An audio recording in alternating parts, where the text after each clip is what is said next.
always grappled with the issue of infrastructure, for instance. Building it is one thing, maintaining it is another. How can India do it differently if it were to host the Olympics?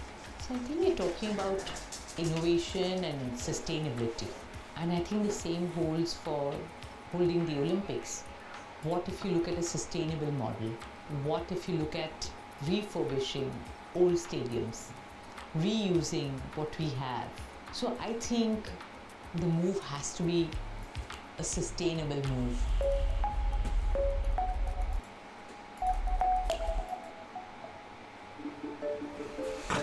Well, man. Incidence of cancer, say people getting it, is higher than it was 20 or 30 or 40 years ago. Is that because detection is better than it used to be? So the dirty secret is, we have no idea. We don't collect data well in the United States. What we do know is that there's not a dramatic rise in cancer in the United States, but what we are seeing is a troubling trend is younger people are getting more cancer. That's real. We have no idea why, but we are seeing younger people, more colon cancer, more breast cancer, and other cancers in younger individuals, 20, 30, 40-year-olds, that we never used to. What do you think the possible cause? Assume pollution or environment in some ways? We assume it's something in the environment, we assume it's diet, it's Ja, det var sent å være på. Jeg må det. Faen heller. Det er sånn alle sammen. Det blir spennende da. Gull kan jo faktisk gå i taket nå, for det blir bare verre, den krigen her. Ja, det er eskalert ordentlig det der. Growing influence in global affairs, Bloomberg The China Show brings you the unmatched expertise you need to keep Nå har du Trump da, som kommer til å si at nei da, vi ordner fred. influential newsmakers around China. Den kommer, var det tidligere, da den kom med sånn melding. Bloomberg The China Show. Har han sagt det? Is around the world, Ja, ja. right here. Altså ordne fred? Context changes Ja, det var han sa da. At a time when policy in Washington is driving Wall Street, we draw a distinction between the rhetoric and the action. Bringing you more Gull, different Trine. guests and Trynegull? reporting. This Åpnet høyt, og så rett ned. Jeg har skjønt noe tull da. Nasdaq åpnet langt ned.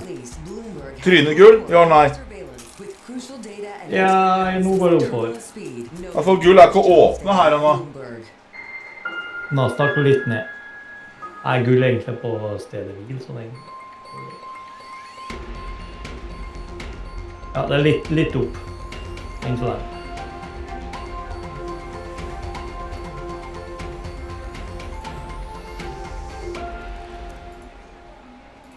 This is the Asia Trade. I'm Sherian in Og Tokyo. futuren er åpnet.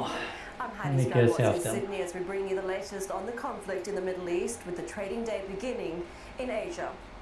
This is wasting oil. Åpner opp om 2 sekunder her nå. Oi, gikk rett opp da. On Friday, as Israel launched its first attacks on Iran. Ja, åpnet US opp litt futures grann. are also Og ikke all verden da. with investors across Det var ikke så mye som jeg trodde det skulle være. focused on the escalating geopolitical tensions.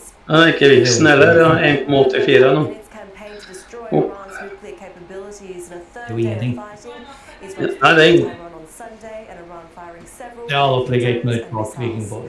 Meanwhile, President Trump is heading to Canada for G7 Men det er meetings jo- that will present a fresh test of unity among the world's richest Ja, gull gikk jo ikke...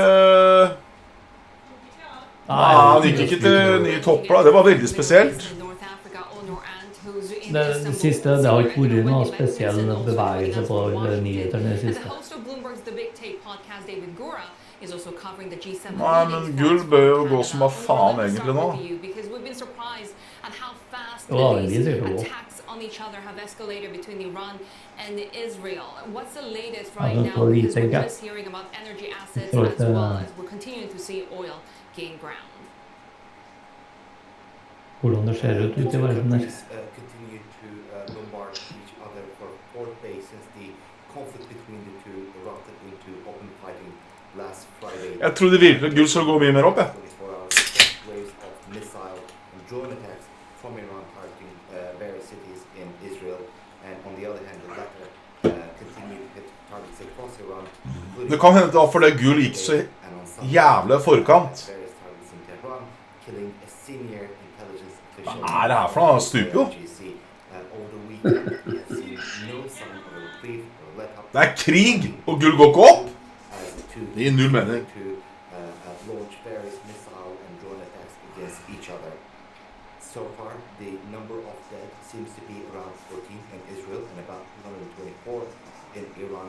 And there has been no sign that either of the sides will back down. We've also seen that Israeli administration appealing to the US Alibaba har jeg drevet seg på. intervene in the war on behalf or on the side of $10 move. President Donald Trump has kept it somewhat vague whether or not the US will Det ligger ikke 1 minutt bak det er den oppdelingen der den kan du fjerne med trykk oppdater på siden. Nei, det åpner 1 minutt etter. and there is no public sign of a real diplomatic effort that at least seems to be nearing an imminent result along the lines that Donald Trump has suggested. Så Gud åpner 1 minutt over 12. I know, as you say, there's no indication that we're going to see any sort of step down from Det er derfor de gjør litt småprikker. what further objectives there are when it comes to what Israel is trying to Nasdaq åpner ned 100 poeng og går rett opp igjen. Israel's main Ja. Faen, tullete opplegg, ass. preventing Iran from pursuing further nuclear enrichment. Det var det vi sa på fredag, når krig og Nasdaq går opp. Ja, det gir ikke noe mening. Og hvorfor i all verden er gull så svak nå? Gull burde gå i taket, liksom. Altså, jeg er short, så det er greit for meg, liksom. Men det gir ikke noe mening. Jeg tror ikke folk tror at det blir verre, da.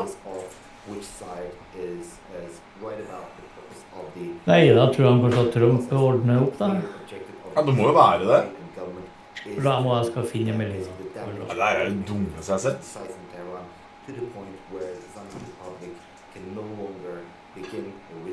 Hvorfor i helvete er du short gull? Forstår vi. Er du short gull? Hvorfor i helvete er short gull? Har du fulgt med tiden, eller? Jeg var long gull hele jævla uka. Og så shortet jeg når han gikk opp $100, og så kom det krig 3 timer etterpå. Derfor er jeg short gull. Ja, det er fint. Ja, og så spurte du om det der på fredag, står det. Akkurat som jeg har vært short gull i krig, altså. Få det inn med teskje, liksom.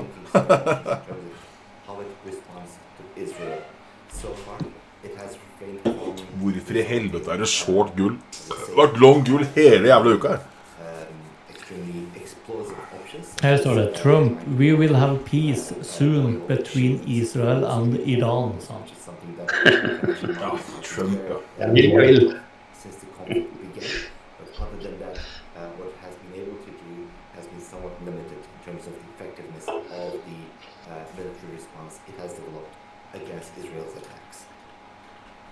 Det blir ikke noen fart eller bevegelser da, først klokka 3 uansett. Jeg spratt litt opp da. Ja, $4. Gappa til og med. Men jeg vet liksom ikke om man skal gå long her. Kjøre long igjen.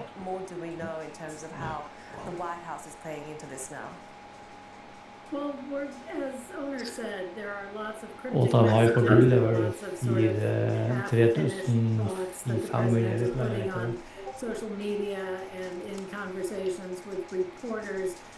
So it's very we do know from U.S. officials that the Israelis wanted to assassinate the Ayatollah Khomeini, the head of state of Iran, and that Trump apparently said, no, you can't do that. That's just going to make things too,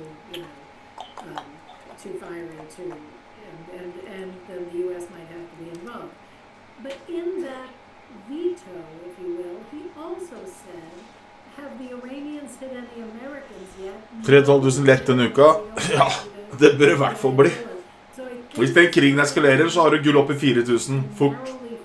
Ikke $100, $500. Iran's nuclear capabilities, and that's what he's try to bring Iran back to the negotiating table in Oman, which of course hasn't happened because why would the Iranians at this point? What's in it for Sahar? Ja, ok. Det er bare på du var der. Det lukter jo jævla brent der, da. Kan du gi ham beskjed, eller? Jeg har ikke sånn på telefonen min. Og sorry, Stig. Det var fin reportasje om det kråka det, da. Ja. Han gjorde det i går også. Ja, jeg så det. conference unless he has to with a foreign leader. But the White House has made it clear that this is not America's fight, and yet they wanted to resolve peacefully. And Trump sort of suggests that at some point, if it gets to a certain point, he'll step in. But Trump sier som en piss. that elected him. Han sa jo på fredag, så sa han, ja, gitt Iran 60 dager, nå er det 61 dagen. Og så sier de, nei, USA har ikke noe med krigen å gjøre. De får bestemt seg, eller?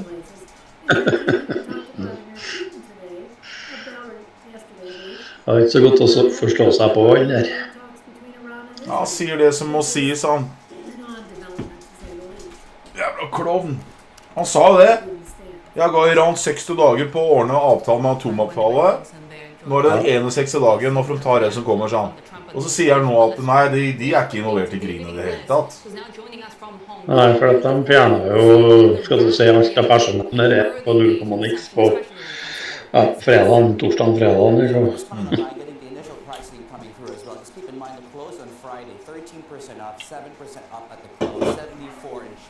Nasdaq følger jo fint gående til 21.365. Ja. Nasdaq har ingenting her oppe å gjøre. I det hele tatt. Selv uten krig. On Monday. What's the appetite as far as risk appetite is concerned, or haven to split the boards, please, and have a look at everything from gold, some of the currencies, and of course 10-year bond futures, which by the way acted not as a haven asset on Friday. As you can see, slightly to the upside. Spider up I like that. Right? Watch gold spot. 3,500 was your all-time high that hit back in April, late April as well. It's risk off, but it's not a stampede towards the exits just yet in the early goings of Asia. Back to you guys. David Inglis with the early Asian market reaction as financial markets grapple with the implications. Let's get back to what the diplomatic fallout continues. Kommenterte akkurat opp på Bloomberg og sa at gull er ikke safe haven. Veldig rart. G7 meetings, right? We also know that, President Trump doesn't tend to enjoy these sort of multilateral gatherings. How do we expect these leaders, many of which have already made statements on the ongoing conflicts, to kind of deal with the situation? Crude oil er opp 3%. Oslo Børs burde gå som av faen med da. Ja. Det har jeg sett på. Criticism of the then Prime Minister Justin Trudeau as he left town. So going into these meetings, all these members of the G7 and these other nations were walking on eggshells, it's fair to say. They were being very careful in sort of what they proposed they would talk about here, what these meetings would be about. Now, of course, this conflict in the Middle East has changed the calculus completely. It looms large over these meetings, and you're right. In the run-up to these meetings, Topp 3 aksjer du hadde investert i nå, Bodal? Det er det samme som jeg har sagt hele tiden. Det er olje og oil service, og så er det tank og shipping. Det kommer til å gå som et helvete. I hvert fall når det blir krig. We don't tend to hear from the president directly in press conferences or in statements in the Oval Office. We are scheduled to have an opportunity like that on Tuesday. He has scheduled a borg drilling. in this forum when there really is a concerted effort to get all of these countries on the same page, as there usually is at these summits. There's unlikely to be any kind of joint communique. If they will come together and on this issue of Israel-Iran, statement of these nations to those two countries to try again to de-escalate. På toppen der den var på fredag, altså. And David, of course, on top of the geopolitical backdrop, we have tariffs to contend with. What are we seeing when it comes to the trade negotiations ongoing between just many countries, not only with the United States, but among each other? That's definitely the topic of conversation on the sidelines of this summit. It will be over the course of these next 2 days. So you see these nations setting up meetings with one another to talk about trade. I think most acutely we saw that between the United Kingdom and Canada. So Keir Starmer, the Prime Minister of the UK, was in Canada for the last couple of days. He met with Mark Carney. They watched a hockey game together. They issued a statement that they plan to work together on a kind of codified formal trade deal going forward.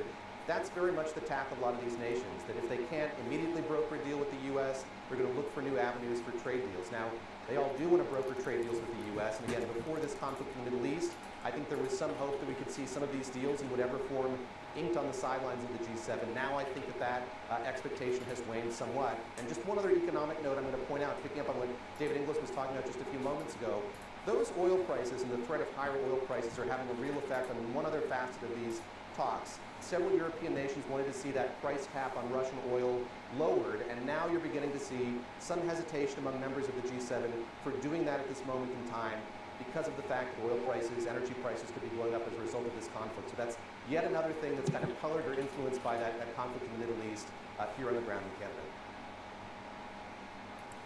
David Guru, our correspondent for Bloomberg TV and a host of the Big Take podcast as well, joining us from Banff, Alberta, Canada, where we will be seeing those G7 leaders gathering, including, of course, President Trump, who's speaking to reporters at the White House at the moment, saying it's time for a deal. We'll see what happens. So we'll continue to get you the latest across this ongoing Israel-Iran conflict, the implications, of course, for global leaders, for financial markets, for global economies as well.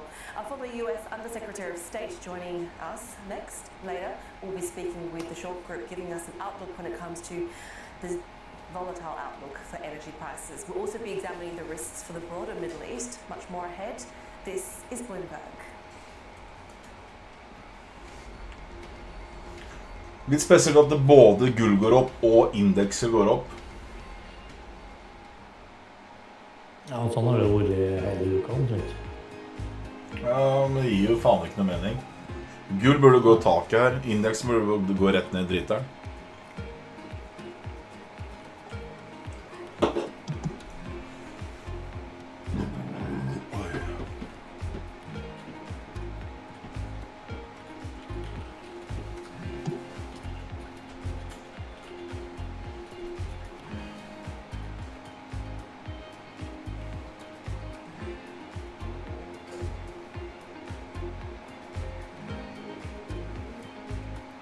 Jeg skal bare starte med fyrkok nå, det skal.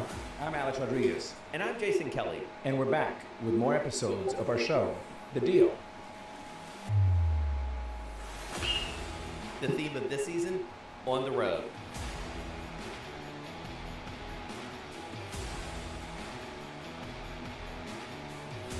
We're bringing you more behind-the-scenes conversations with the biggest names in sports, business, and culture, like Melody Hobson. I started to study women's sports like an 11-year-old studies baseball statistics, and I got dangerous in seeing up arrows. Susie Wolf. When you're competing, you're not thinking about any fear or any worries of what could happen. Josh Harris. You can't do a good deal with a bad person. Jay Batt. At the end of the day, there's never been a better time to be a student athlete. Sentimentet er ikke noe spesielt for andre eller? Meget spesielt. Why do the biggest names in business choose Er det helt likt? Ja, 50-50. Virker helt rart. Bloomberg Television, top experts. Ja, det er jævlig rart, altså.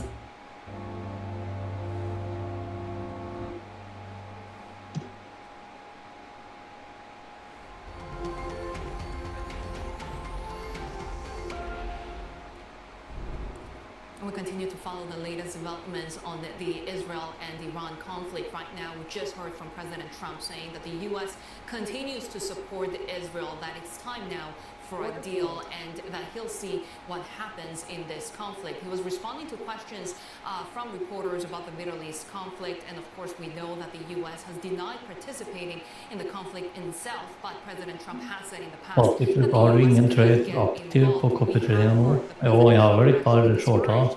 Ja, på fredag. Iran's supreme leader. Joining us now from Washington is David Hale. He's a former U.S. Undersecretary of State for Political Affairs, a former U.S. Ambassador to Lebanon and Jordan, and a former U.S. Special Envoy for Middle East Peace. Fant til så du har holdt den longen litt lenger da, og ikke tatt gevinsten på torsdag. Fy faen. Ja, fin revolversovn på. Jeg traff noe helt jævlig. Men jeg shortet den jo på 60 og 70. Da gikk den og hadde den jo gått nesten $80. Da tenkte jeg nå. Nå skal han ned. Og så kommer det krig, plutselig. Jeg fikk en fin short på fredag. Det gikk ikke så langt ned som jeg hadde håpet på. Snudd på den linja på 44. Nei, jeg har ikke closet noe Nasdaq ennå.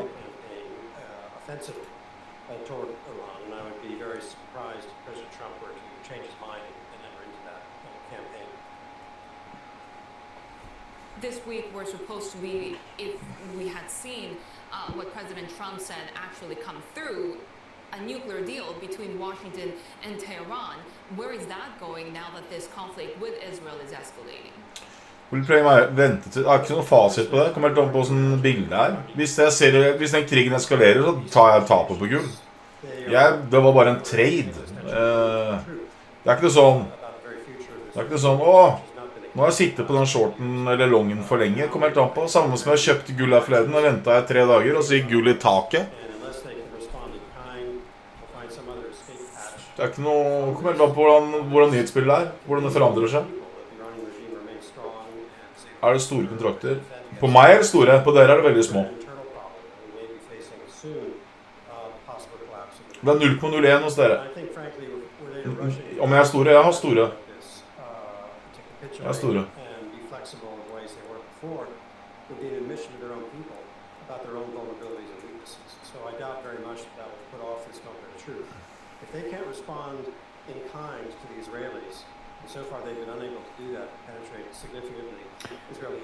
Det er på grunn av at han har så mye mer penger enn hva dere har.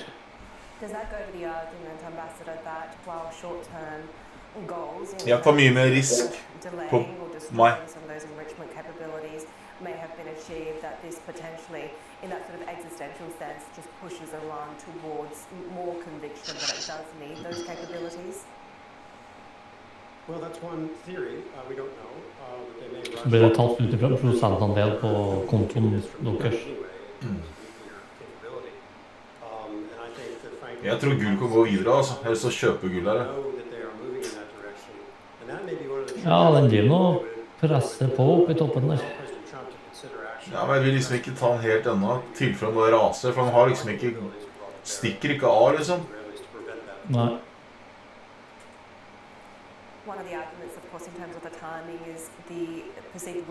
Det kan fort snu klokka 3 da.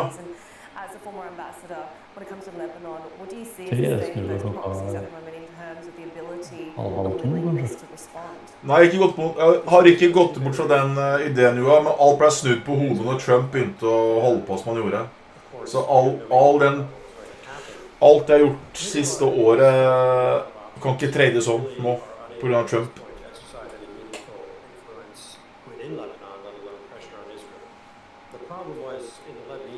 Man må tilpasse markedet som man er i. Grattis, ved! Ja, du må forandre hele. Du må tilpasse deg. Ja. Det er lettere sagt enn gjort, av det. I hvert fall når det er krig om Donald Trump, det er det vanskeligste jeg aldri har sett noe sånt nå før. Donald Trump er verre, synes jeg. Krig er ganske... Krig er liksom ikke så ustabilt som Donald Trump da. Du vet at når det er krig så går alt det commodities går opp. Gull går opp, sølv går opp, olje går opp, dollaren strekker seg. Dette her er sånn standard.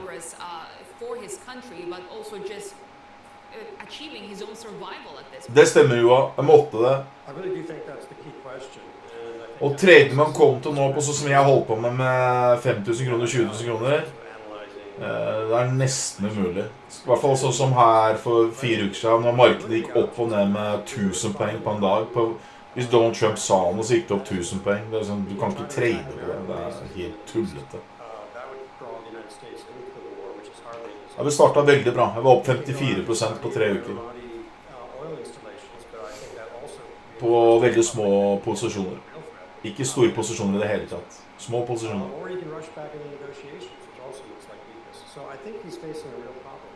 Jeg tror jeg kommer til å scalpe en del da. Vi får se hvordan markedet er. Jeg kommer til å scalpe antageligvis, ja. Så du trenger ikke stresse ved. Jeg passer på kontoen. Ta det helt da, så kjører jeg en long imot, så du slipper å stresse. Vi fikser dette her. and they are decimated. There's no one Jeg vet at jeg kan bare kjøre 4 posisjoner så ikke dere blåer kontoen. Så vi har litt mer kontroll nå. paid by the IRGC to really enforce the will of the regime against the populace. And if they're not paid, and if they're not directed by... Da har du mer marginer enn meg, Evie, så det skal gå fint. Jeg har 2700 marginer. Talking about domestic issues, of course, we know that President Trump faces his own. We have seen the protests around the immigration in that country, but now President Trump also wanting to... Hvorfor går Nasdaq opp I det hele tatt? Det sånn det gir ikke mening. Partners such as African nations, not to mention Pacific Island nations, which we knew it was really a matter of influence between Washington and Beijing as well. When it comes to the Middle East, do you see any other spheres of influence growing other than the key players that have been in the game so far? The influence of China, for example, when it comes to Saudi Arabia, Iran as well. Well, when there's a lot of hype when the Saudis negotiated a deal between the Iranians and the Saudis to establish diplomatic relations, but after that happened, we really haven't seen the Saudis, particularly the Chinese, play a significant diplomatic role, including during this critical period of conflict since October 7, 2023. Instead, they've been absent. Their interests are really commercial, and so they're more likely to lay off. The interesting question is the comments about Vladimir Putin and the Russians, who have traditionally tried to boost up the Iranians, but might try to curry favor with the United States by trying to play some kind of broker role.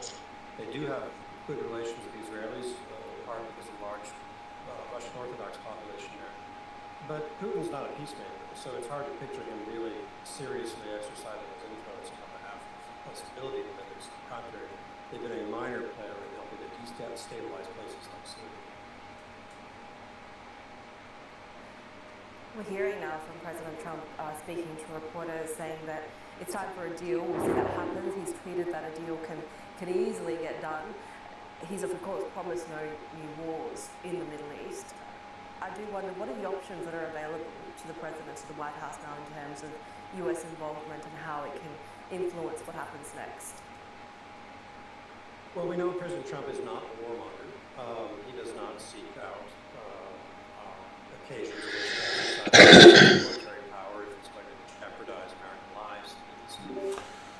He's also, a deal maker. Kan det hende at det den meldingen fra Trump som gjør at gull svagt nå, hvor han sier time for a deal, det det der. But to my mind, if you're asking my advice, I would say the last thing we should do is rush into negotiations and give a sort of jolt of oxygen to the regime. Instead, we should keep the pressure on, and our role in that would be not to join in militarily, but to really bring down the ability of the Iranians. For $10 opp på gull nå, det veldig lite på denne krigssaken her, burde det opp mye mer. 7 million barrels a day to 1.1.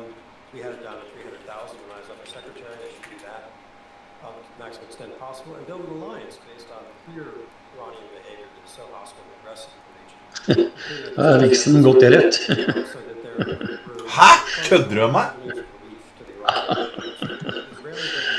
Den 0,5% det rett. Hvorfor det mulig, ja? Det kan jeg se, men han ligger på den par og 20. Det nok opp ifra det nivået han skal ligge på hvis det stilt og rolig I hvert fall. Det skal vi se, juli viksa har nå. Den har ligget på rundt 20 da. VIX-indeksen går ned, markedet går opp, og gull står stille. Det som om det ikke noe krig. Ja.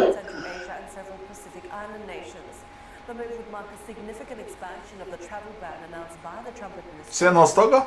Hva faen liksom?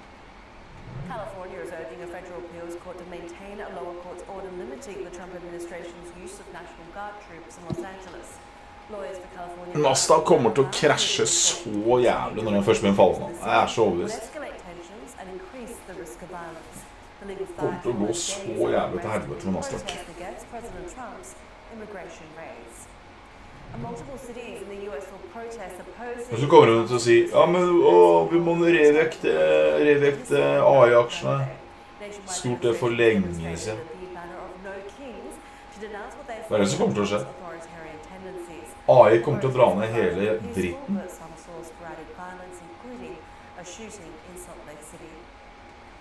Manhunt is underway for Vance L. Bolter, who's a 57-year-old suspected killing of Minnesota Democratic State lawmaker Melissa Portman and her husband Mark.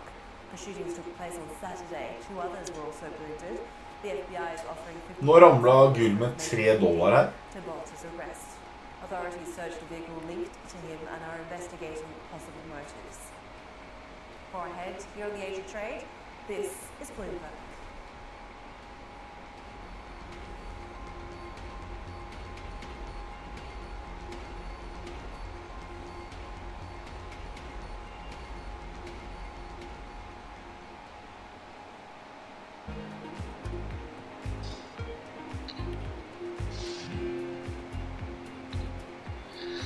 Ja, gassen der var 20% av produksjonen på verdensbasis da.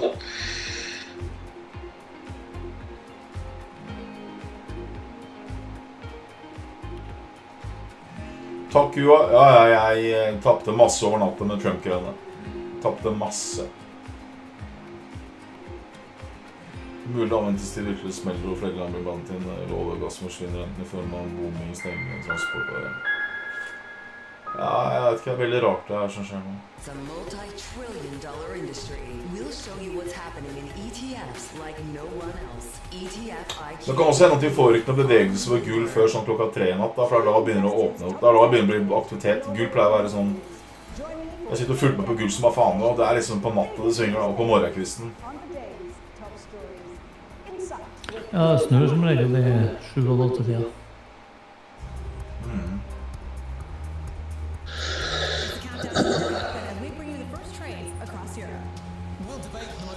Stories and what will drive the big investment decisions throughout the morning. I'm Guy Johnson. I'm Kriti Gupta. And I'm Anna Edwards. Join us every weekday morning. Så den der militærparaden i USA nå, eller? På bursdagen til Trump? Ja, den var så stusslig. Jeg bare, hva faen? Man må jo gi det med... Den synes jeg var stusslig, ass. Making money isn't about drowning in emotions. It's about understanding what's actually happening. Markets are the best way to glean signals. Jeg la too long, så nå legger jeg meg. This is Bloomberg surveillance. Det tror jeg ganske riktig, Luka. Luka, hun gambler litt. Synes det litt morsomt, det.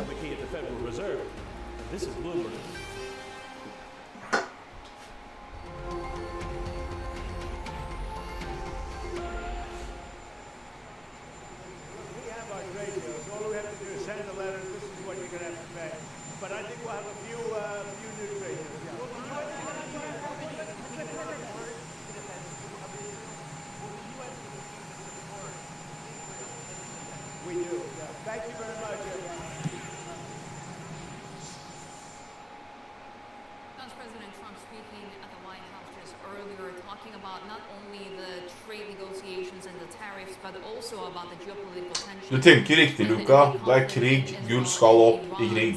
Det liksom uten unntak. Så det helt riktig tenkt.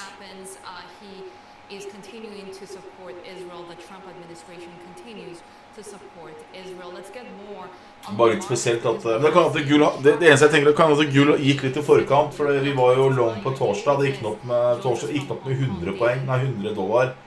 Så det kan hende at vi fikk bevegelsen dagen før det smalt. Hva det som var det?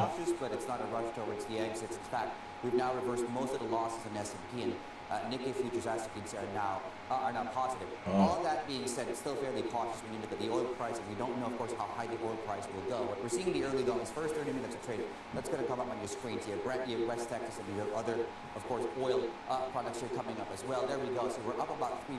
We were up as much. The chart's going to show you this next, as much as 4 or 5% at one point. In fact, we were back above that 78 handle in the opening minutes, and then of course we Olje går mer opp enn gull. Veldig spesielt, ass. To the downside. That's the high we hit, of course, on Friday. That's where we are, relatively speaking. But again, You know, 6 weeks ago we were sub 60, and we're now closer to $80. I think is the bigger story. Right. I'll leave you with this. Right. In terms of geopolitical tensions, the price between call and puts and the hedging towards higher oil prices. Yellow is where we are. Red is when Russia invaded Ukraine. I'll leave it there for you. Back to you guys. Heidi. Bloomberg's Asia Chief Markets Editor and current of the Challenger, David Ingles, there as we continue to watch very closely. Kan fint gjøre det, Story. Jeg skal sitte og følge med I hvert fall. Particularly when it comes to the outlook for these energy markets, we're joined by the Short Group's president and founder, Stephen Schultz. So we're looking at sort of technicals and looking at maybe sort of $80 as being perhaps at least. Nå Gull ramler med $5 fra toppen her. Right? How do you see the dynamics of this potentially? $6 nå. Given that we know that there were, fundamental concerns about supply as well as weakness. Nasdaq vil fortsette opp. Yeah, absolutely. Let's trust this demand side right now. So Stikk motsatt av hvordan det egentlig skal være. Gull skal opp på Nasdaqs kané når det krig. Her går det faen meg andre vei. Nå ramla gull med nesten $7.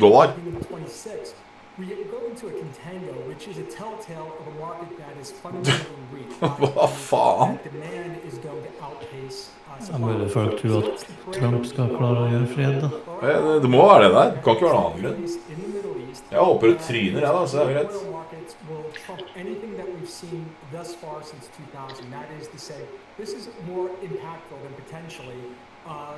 Det flere rare lån. Det smeller opp Luka, det har ikke noe å si om det ligger litt lån. Du har fortsatt short i andre, så bare det ikke noe. Det en null. Det ikke noe stress det der. A scenario of taking supply out of the market. So we were already looking at a market fundamentally that was strong this summer, i.e. demand det tester nivået nå 40. Supply. But at the start of 26, the market was reversing. Now, of course, we have this new dynamic in the market that could potentially the whole supply scenario and clearly lead to higher prices if it gets any worse, and more importantly, if we see a disruption in the flow of Iranian oil and perhaps from the Arab nations coming out of the Persian Gulf. As you say, this is not just a regional story, this is a potential for a global shock, but out of that global shock, how outsized is the upward pressure risk for Asian economies in particular? Yeah, absolutely. When we look at the price of Brent crude oil in the futures market, which is a proxy for the global price of market, for the global price, we had at this point, coming into this quarter, a 5% probability that NYMEX WTI, which is fullt Nasdaq-gapet. And that was based on the fundamentals and the volatility of our algorithm that's recognized coming into the quarter. Oh, man. 5% probability of about $114, $115 a barrel. That is in the here and the now. But if we factor in the tail risk that we've now priced in the potential loss of Iranian oil, and I want to emphasize the potential loss is a low probability. So then we're actually looking at albeit a small probability of 1 in 10,000 probability of Jeg klarer ikke å bryte opp story. $160 a barrel by the end of the summer. That would be an extreme tail risk event. How does that translate to consumers and prices at the pump? Here in Japan, we're already seeing inflation accelerating. We do have Faen, gull droppa da. Not only in the Bank of Japan, but of course the FOMC. Og Nasdaq. What does that mean when it comes to Nasdaq fyller skapet. trying to fill up their tanks? It is an extreme problem because one of the things that has kept U.S. inflation lower than expected. Gull gjør det samme. The White House's tariffs and the boost in inflation that was supposed to cause. We have yet to see it, and we've yet to see it because oil prices have been depressed. That is to say, in the mid-low 60s, high $50 range, which is a very cheap price, which has kept energy costs here in the United States extremely low, and hence the pullback in inflation. But if we begin to price oil prices above $80 a barrel, $90 a barrel, so U.S. consumers as well as Asian consumers, it does mean risk of higher inflation peak summer demand season for gasoline. When it comes to Asian consumers, how does the combination from Israel's attacks factor that in? Because they attack these refineries, but not necessarily when it comes to crude fields. Yes, absolutely. The Israeli approach is very strategic. There is a low probability, i.e. 0%, that they're going to go after Iran's crude oil production. And then there's two reasons for this. If they do go after the production and they take that Iranian oil out of the global market, most of it which goes to China and India and other Asian markets, then you create that worst case scenario. Certainly oil prices above $111 a barrel. And potentially to my worst case probability, i.e. a 1 in 10,000 probability, we top $160 a barrel. If you see that, you will see a severe global recession akin to what we saw in 2008. So the chances of that are nil. So that's a good thing for Asian markets. Also, the second approach for Israel as opposed for oil is, best case scenario for oil is we see a regime change in Tehran. And that is an extreme possibility. When we hear the stories of what Mossad did, planting these drones deep inside Iran, clearly they were working with Iranians sympathetic to overthrowing the government. So it's a real possibility. Therefore, if we do get a change in the ja, 99 Problems. Bare en liten motstander på det. Det er jo toppene fra fredagen i tillegg. Altså, jeg må litt lenger ned da. I området, det liksom. But as you pointed out, Israel is going after other refineries for a very strategic reason. Yes, in a country like Iran, which produces a tremendous amount of crude oil, which you can't put crude oil into your car or put your home with, they're lacking of refinery capacity. So they have an extreme difficulty in taking that crude oil and making it to what their consumers need. By now taking out that refinery... Jeg skal gi gass. Luka må bare få retningen først her. Trenger ikke tenke på det, altså. Significant part of that population that already has significant dissent towards this regime, that will only fuel that dissent even more. So it's a strategic reason why Israel will not go after Iranian crude oil, but they will go, and they are going after their refineries. Stephen, what sort of reaction should we expect, or what sort of strategic, goings on will be happening when it comes to OPEC Plus members at the moment? Yeah, absolutely. Now, there will be an agreement between the African producers, the Arab producers, and the Iranian producers. Jeg fløyde en B-kjendis. A number of years ago, it was pointed out to me in the early 1980s. Altså, jeg fløyde en B-kjendis.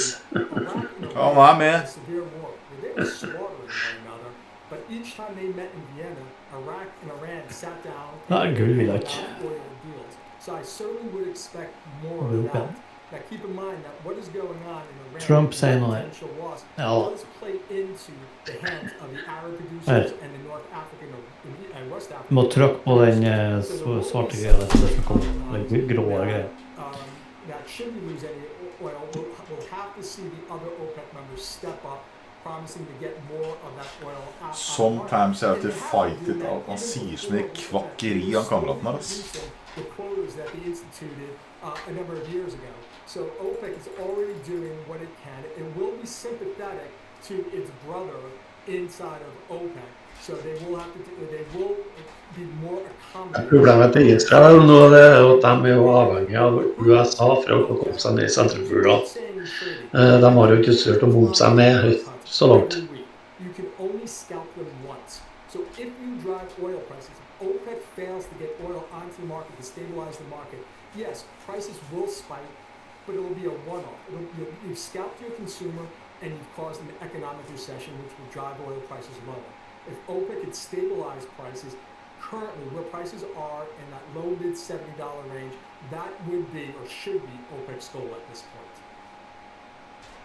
Stephen, we do have some breaking news actually on the corporate front within that energy space, and I wanted to get your view on this. We're hearing that Abu Dhabi National Oil Co has agreed to the terms for $19 billion US or 30 billion Aussie dollar takeover of Santos. This is, of course, the massive energy giant here in Australia. We're expecting that deal to be announced later on this morning. This is according to the Australian Financial Review. We know that they have been circling. We also know that ADNOC had been circling other assets, including those from BP as well. Given the role of the UAE and some of these other Middle Eastern powers in terms of the potential to de-escalate and bring stability back into the region, how do you figure geopolitical uncertainties when it comes to making a deal like this at a time like this? Well, I think perhaps it could accelerate it. we're already looking at an industry because of a number of government policies, especially in Europe and North America here, where we've tried to wean ourselves off of oil, and it has led to, over the past 4 or 5 years, a lack of investment coming into the oil and natural gas sector. So a move like this by Abu Dhabi, a tremendous amount of investment coming into the market, and what we're seeing with the potential loss of this supply in a more accommodated government here in the United States that favors oil and gas, this would be the time, and certainly I think would increase the opportunities to see this and even more consolidation in this industry, where companies that have been investing in oil and gas will be in a position now to consolidate the industry and continue those investment dollars coming in.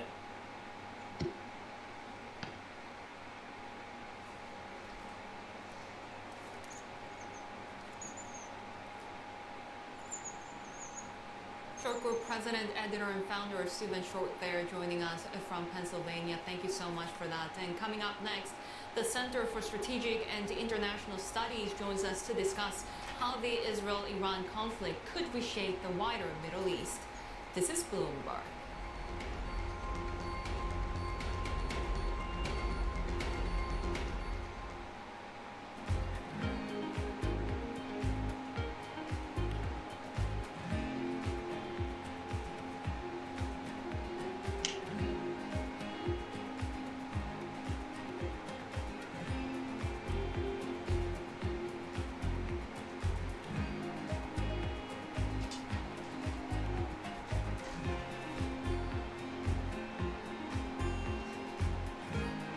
Ja, det flyger med Nasdaq. Det flyger med Nasdaq. Woho!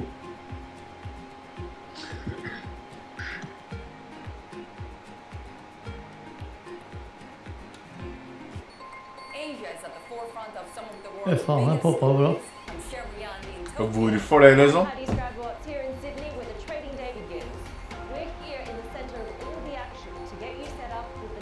Hva kommer på Nasdaq nå? Er det 50 poeng? En stikk? We've been waiting for this moment. The opportunity of the century. Join us on Bloomberg The Trade. Weekdays only on Bloomberg TV. Context changes everything. Ja, men hva er det som gjør at Nasdaq går nå? Er folk tjukke i huet, liksom, eller?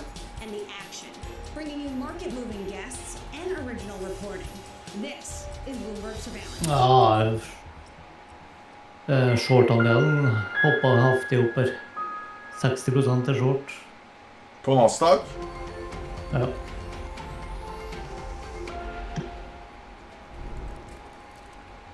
We are now getting confirmation when it comes to the ADNOC agreement to buy Australia's Santos.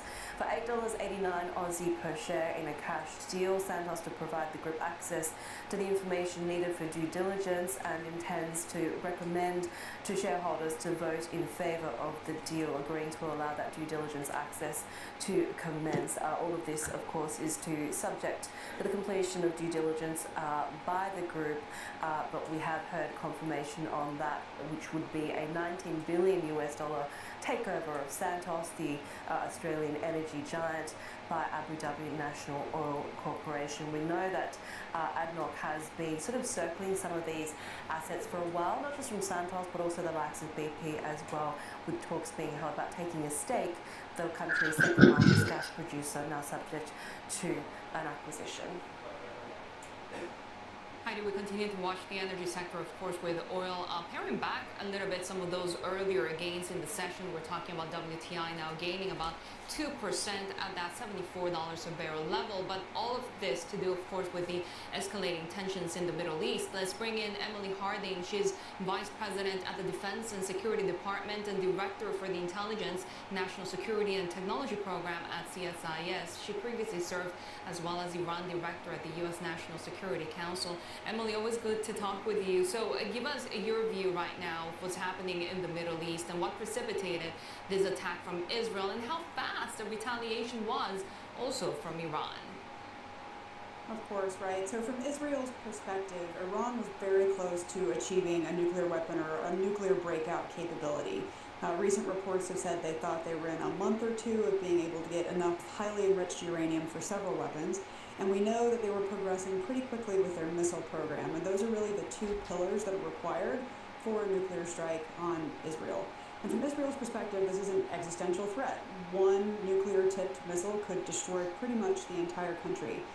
Israel has said since October 7th that they really saw Iran's hand behind all of their enemies in the region, from Hamas to Hezbollah to the Houthis.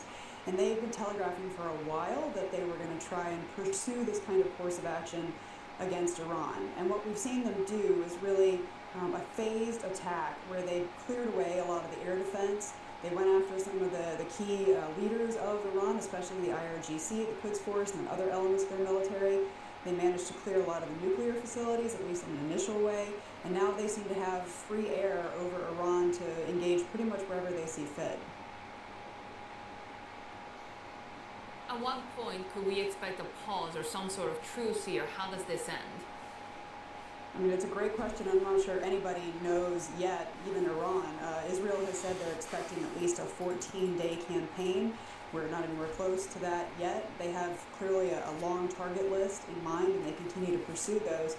There's been some back and forth today where there were initial reports that Iran had reached out to Oman, who frequently serves as a mediator between Iran and the West, and had suggested a return to talks. And then very quickly there was another report out of Iran saying, no, we didn't say that, and there's no way we're going to negotiate while we are under attack. It'll be interesting to see if their leadership continues to be targeted, if they change their mind. Hva tanken gullshortene mine? Nei, jeg trodde gull skulle gå mye mer opp I dag, så bare se. Mulig jeg setter en hedge etterpå, jeg vet ikke, vi må bare se. For Trump har sagt at venter på fredsavtalen nå, så vi må bare se da, hva som skjer. It does make me wonder, the sort of shorter term or medium term objectives might be attained, right? Our previous guest said, clearly Iran was sort of 2 minutes to midnight when it comes to that nuclear enrichment program. But when you talk about the existential threat, does this in the longer term worsen that threat? Because does it sort of incentivize Iran's leaders to realize perhaps that, more than ever that they do need that nuclear weapon capability? This is the key question. What Israel is pursuing right now is a strategy that they believe will knock back Iran's nuclear program by 2 years, by 5 years, perhaps longer. And their hope, I think, is that in those 2 or 5 years, something else happens that fundamentally changes things inside Iran or in the region where they can have a more permanent solution. We saw Benjamin Netanyahu today coming out and talking about how he was hopeful this could lead to regime change in Iran. I personally am very skeptical that that's actually going to come about. So you have either in one scenario where Israel buys itself 2 years or 5 years to really fundamentally change things. You have another scenario where the U.S. decides to get involved or where Iran pulls the U.S. into the conflict, and then we can bring some really heavy weaponry to bear that could actually end most of Iran's nuclear program on a more permanent basis. If Iran is left with somewhat of a nuclear capability, they could decide to break out as quickly as possible as soon as this round of fighting stops. That's going to be more challenging to do now than it was a few weeks ago, though. Patience or perhaps even resistance to a US-Iran deal by Israel due to a gap in what the US is willing to accept in terms of nuclear capability from Iran and what Israel is willing to accept? I think it comes down to a fundamental mistrust of the Iranian regime. Israel has been through so many rounds of these before where they thought they had a deal and they didn't have a deal, or Iran was sneaking around behind the deal, that they are just hugely skeptical that any kind of negotiation over Iran's nuclear program, except under extreme duress, is really going to be successful. The Trump administration, on the other hand, has really pictured itself as a deal maker, as a peacemaker, and they seemed confident they could get Iran back to the negotiating table. Viking Power, jeg vet ikke altså, for det normalt sett så skal det gå long gull nå, men gull går jo ikke veldig opp her da. Og det kan snu klokka 3 i natt, ikke sant? Best er vel bare å vente. Ja, best er ikke å gjøre noen ting, men det er veldig rare bevegelser nå. It was interesting to me that President Trump, instead of speaking to allies in the region, actually spoke to President Putin of Russia, so much so that French President Macron was sort of asked by reporters whether he's playing a mediating role there. So the classic mediators, as I mentioned, are the Omanis. They have provided Viking Power, sånn det da. several times. There's also the possibility some other Gulf allies could be involved, like the Qataris, even the Emiratis. Dubai is one of those places where there's a lot of Iranian people who do business in Dubai. The Russians, I think. Hvor langt ned kan du dette om det faller? Gull tenker du på? Number one, they have developed some closer ties with Iran. Iran has been sending Russia. Kan det falle hele oppturen som jeg hadde på fredag? Kan det ramle fort $100? Lett. Men det bør jo gå opp, så det er veldig rart. How effective it'll be, I'm not sure I have much faith that it'll actually work out. The Chinese have also suggested that they could be a negotiator here, a mediator, but they don't really have the regional experience, and they haven't shown that they're willing to put enough skin in the game, so to say, that they could actually have a real impact. Så der, ja. Frankly, I think it's going to come back to the Omanis and perhaps the Swiss, who have often played this role as well. We'll see if other players try to get involved too. Emily Harding, Vice President at the Defense and Security Department at CSIS. Really appreciate your time. And coming up in the next hour, we can take coverage of these ongoing developments in Iran and Israel as well as the role of the US. We look ahead also to the Make in Japan meeting beginning today with the former BOJ Assistant Governor joining us. This is Bloomberg.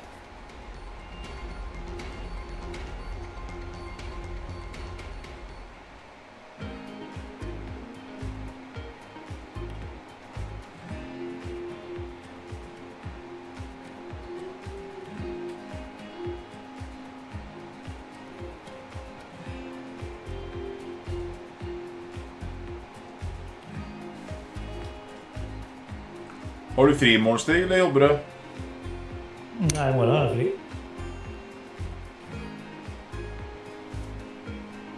Ikke noe jobb i morgen, nei.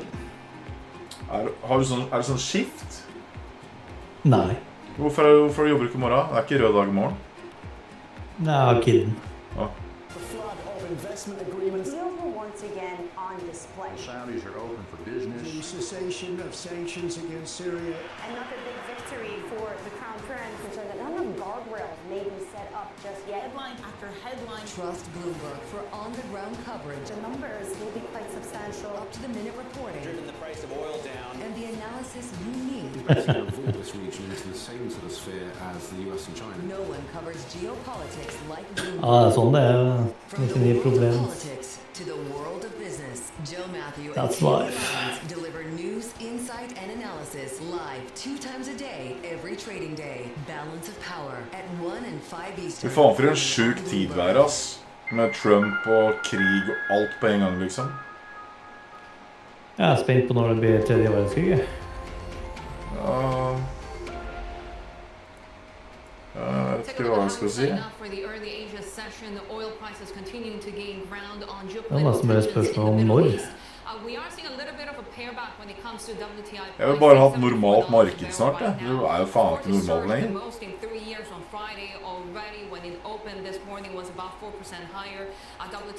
Det er jo noe kødd hele tiden, liksom.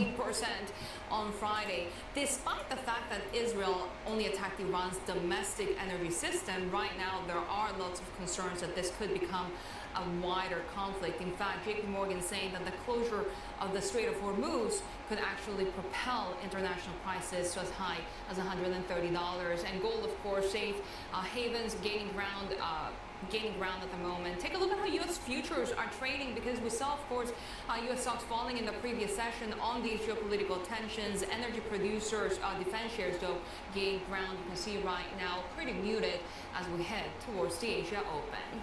This is Bloomberg. Det ser ut som gull skal stikke av nå, da. Ja, hvis den klarer å bryte opp, så.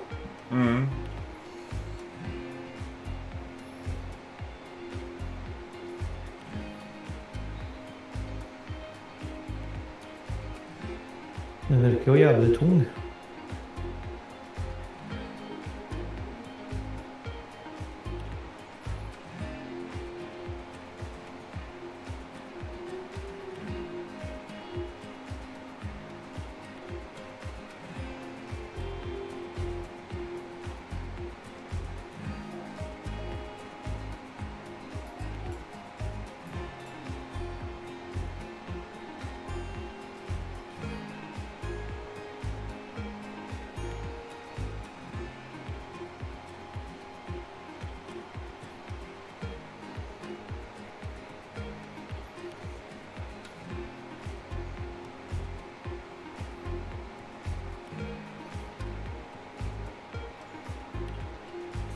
much does the geopolitical volatility emanating from the United States perhaps Uçulan undermine åpna the case for Mexico? Is that a scenario you've plotted out?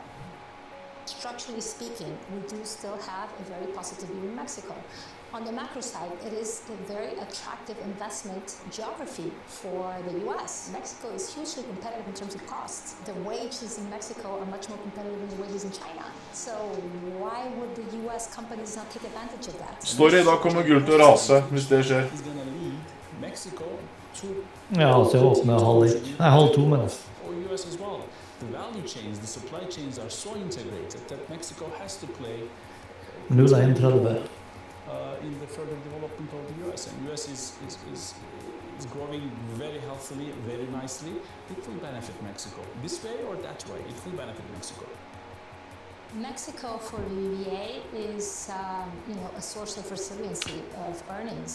Nei, da er vi ikke over sånn It complements the diversification that we have from the footprint. But there's another topic that is very important. Like sometimes we don't Det focus er bare on selve åpninga på why we're so convinced that Mexico is going to continue to do well, which is the ja, leverage. klokka 12 til Country sånn is der. at 33%. And when you've seen Mexico grow and really grow in Mexico, structurally speaking, the leverage is so low that just a little bit of growth in the leverage is going to be able to support that bull case in Mexico. So that's why we're structurally positive in Mexico.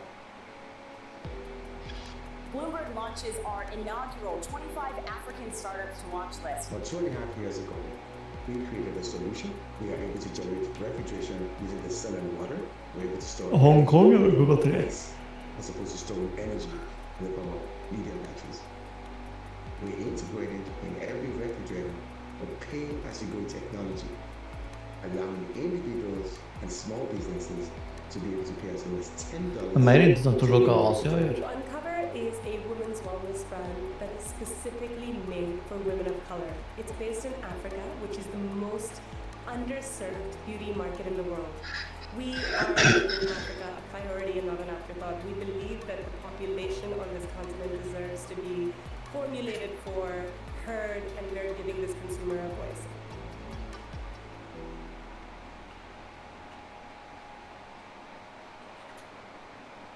Our global headquarters in New York, I'm Danny Berger. Welcome to Bloomberg Brief. Let's set your agenda.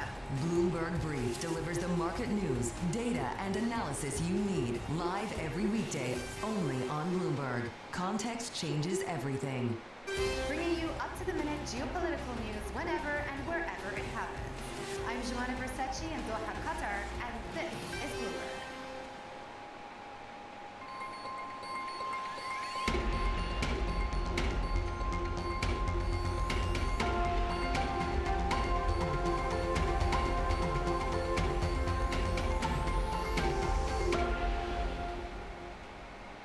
This is Asia Trade. Take a look at how we're setting up early in the session. Heidi, of course, we are watching that safe haven demand given the geopolitical tensions in the Middle East. We continue to see oil prices gaining ground with WTI above $74 a barrel, but paring back some of those earlier gains in today's session. Of course, this also coming after 7% gain on Friday.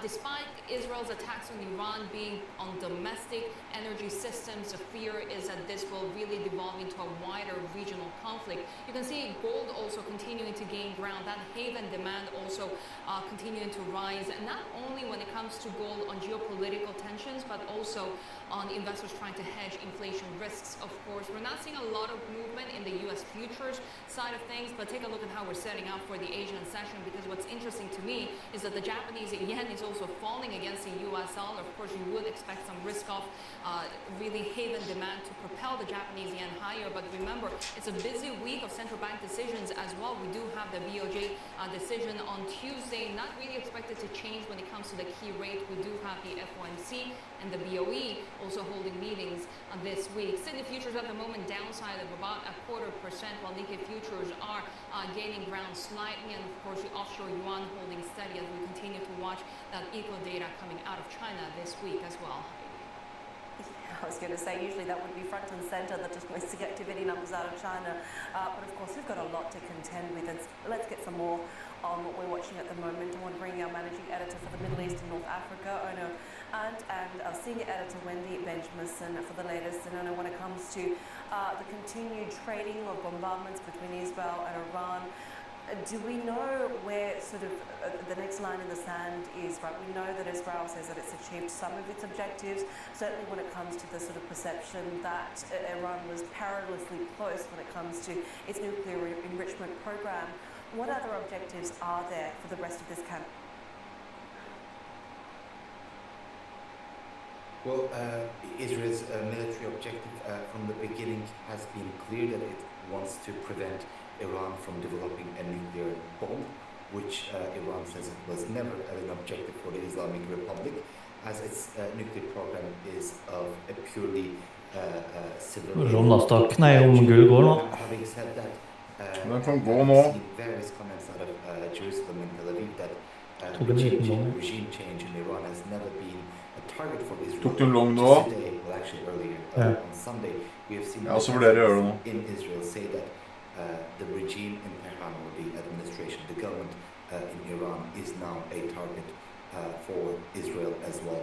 This came amidst reports, some of which have been verified by Bloomberg as well, that U.S. President Donald Trump had to, for lack of a better word, veto Israeli plans to possibly assassinate Iran's supreme leader Ayatollah Ali Khamenei since the conflict turned into an open fighting on Friday. Now, all of these reports suggest that while the main objective of the Israeli airstrikes and military operation remains preventing or degrading Iran's nuclear capabilities, it also is a somewhat dynamic and fluid situation where some Israeli officials are clearly or maybe suggesting that possible regime change in Iran may also be in the cards.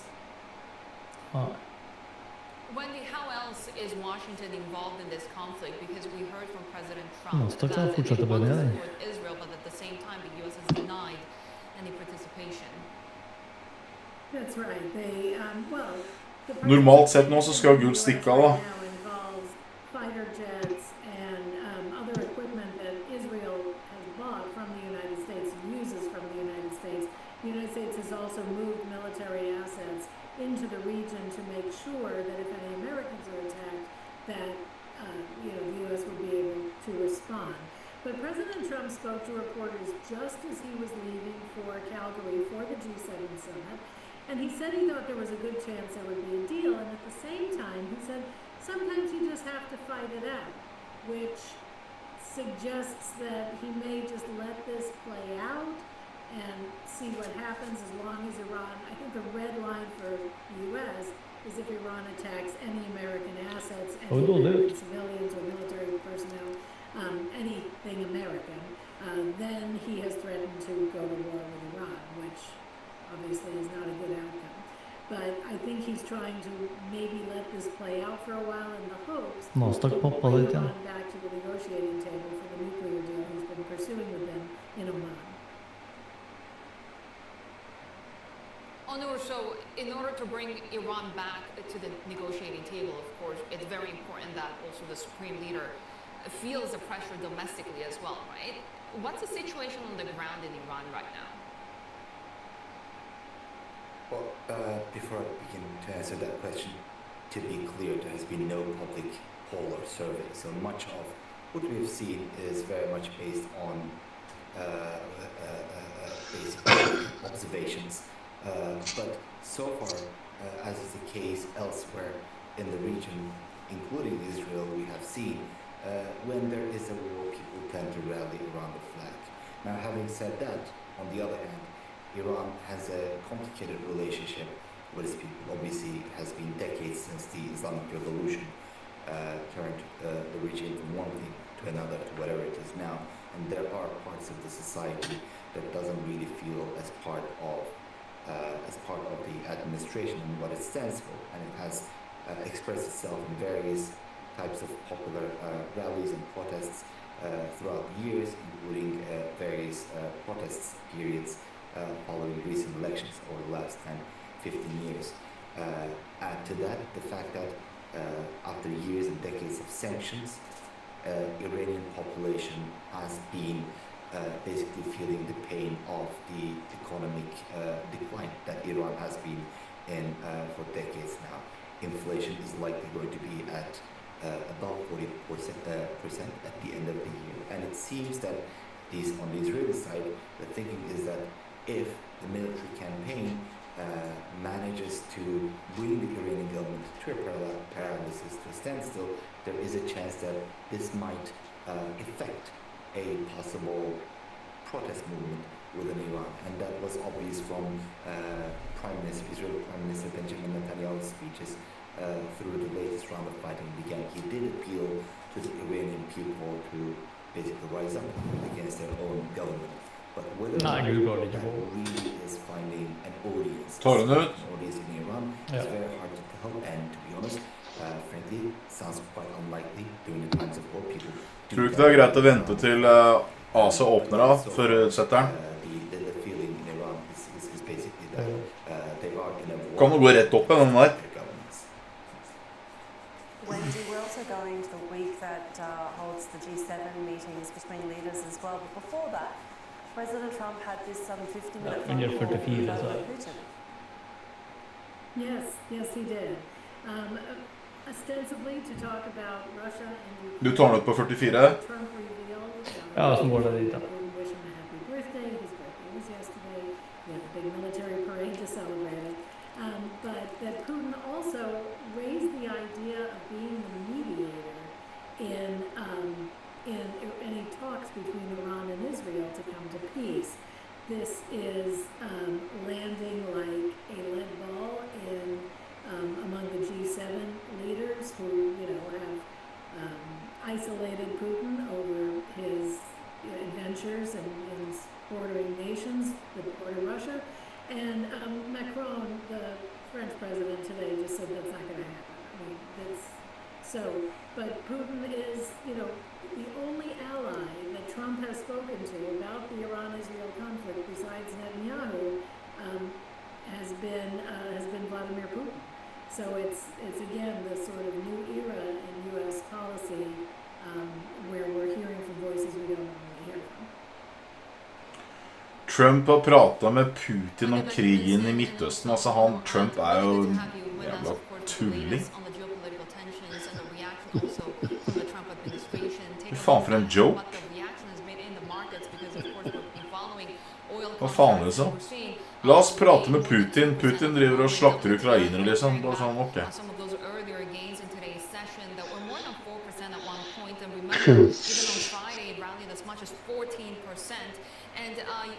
It's already raised year-to-date losses, but of course concerns about oversupply still Ja, har du opptatt noen skit litt i kvarteret to deltakerne på? We have seen, of course, a massive knee-jerk reaction coming in oil prices from the geopolitical tensions. It seems that markets are stabilizing a little bit when it comes to safe haven demands. What are the analyst projections right now of how bad it could get for the oil markets? I think what's important to note is that prices are already up like more than 5.5%. That's where Brent is today after rallying over 13% last week. I think what people are concerned about right now, and this has been talked about every time the Middle East crisis comes up, is concerns that Iran could close the Straits of Hormuz. Now, the Straits of Hormuz handles over a fifth of global oil supply, and the concern is if the conflict escalates further, that strait could be closed. Now, it's worth bearing in mind that Iran makes the threat.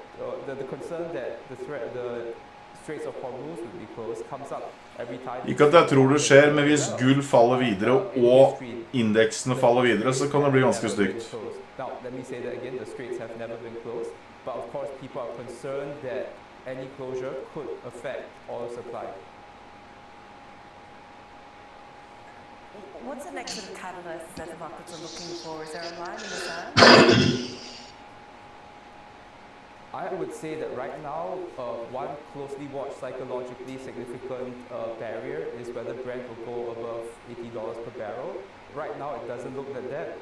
Brent has already pared some of its earlier gains this morning, although we are still up. And I think another thing to pay attention to is what OPEC Plus is going to do, because as we've already seen in the past 3 months, OPEC has actually announced 3 supersized quota production increases, and there's people are wondering if that's going to be able to absorb some of the hypothetical losses from Iranian production should Iran's exports somehow be compromised. Another factor to watch, of course, is also whether the US could potentially get drawn into this conflict. As of this morning, like less than an hour ago, US President Donald Trump at the G7 has told reporters that the US is still supporting Israeli air defenses. I think the concern is whether the US would get drawn into the broader conflict should escalations happen beyond what's already happened so far. Bloomberg's Nicholas Lau there with the latest when it comes to, of course, the energy markets. As we continue to see Brent and around. Falt Nasdaq ganske greit der da. Falt med 40 poeng. That earlier spike in the Asian session. This is Bloomberg.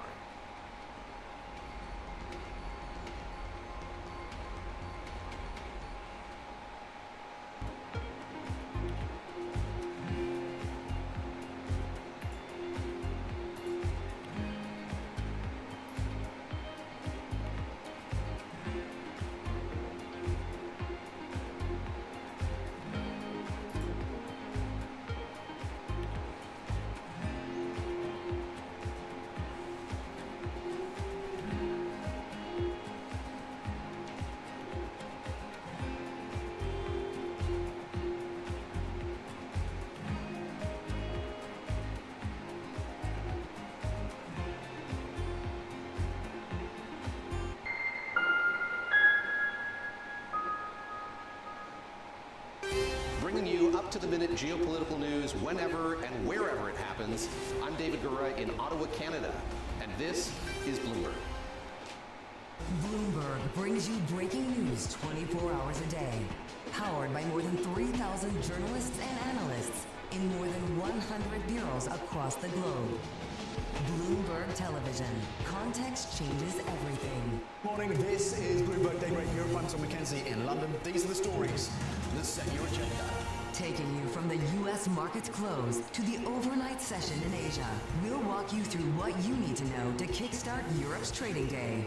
Live from our European headquarters, we bring you the day's top market-moving stories, unmatched expert analysis, and on-the-ground reporting from across the continent. Tune in to Daybreak Europe, only on Bloomberg Television. Context changes everything. Why do the biggest names in business choose Bloomberg Television? That's a great question. It's a very good question. Interesting question. Good question. Great question. I so appreciate that question. Can somebody ask interesting questions? Bloomberg Television. Top experts, great questions.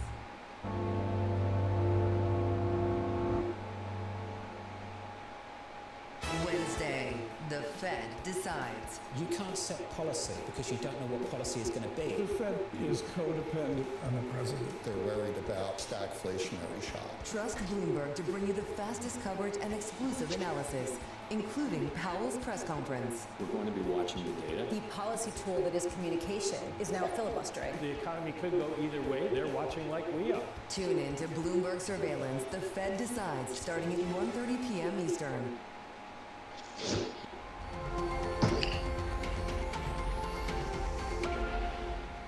I think we need to make sure that Israel has the resources and the support they need, whatever shape that might take, to once and for all eliminate and destroy the nuclear enrichment program within Iran. We've set them back dramatically, but not enough. And that's why this series of strikes is not going to end today or tomorrow, but only at a period of time which may take weeks. Å, fy faen, så gull, da. Absolutely certain that the nuclear infrastructure, with the intention of weaponizing and threatening Israel, is terminated.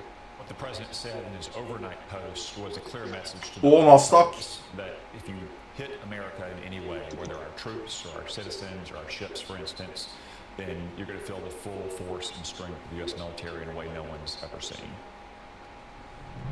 Former U.S. Vice President Mike Pence, their Israeli ambassador to the U.S., Joe Later, and Senator Tom Cotton, the chair of the Senate Intelligence Committee, discussing the Iran Israel conflict. From Wallace Breen, Kirsten Fontaine-Rose is a president of advisory consulting firm Red Six International. She was previously a senior director for Gulf Affairs at the US National Security Council. Kirsten, really great to have you with us. And we're now in the 4th day of this conflict. There's no sign of the bombardments between the two sides are going to ease soon.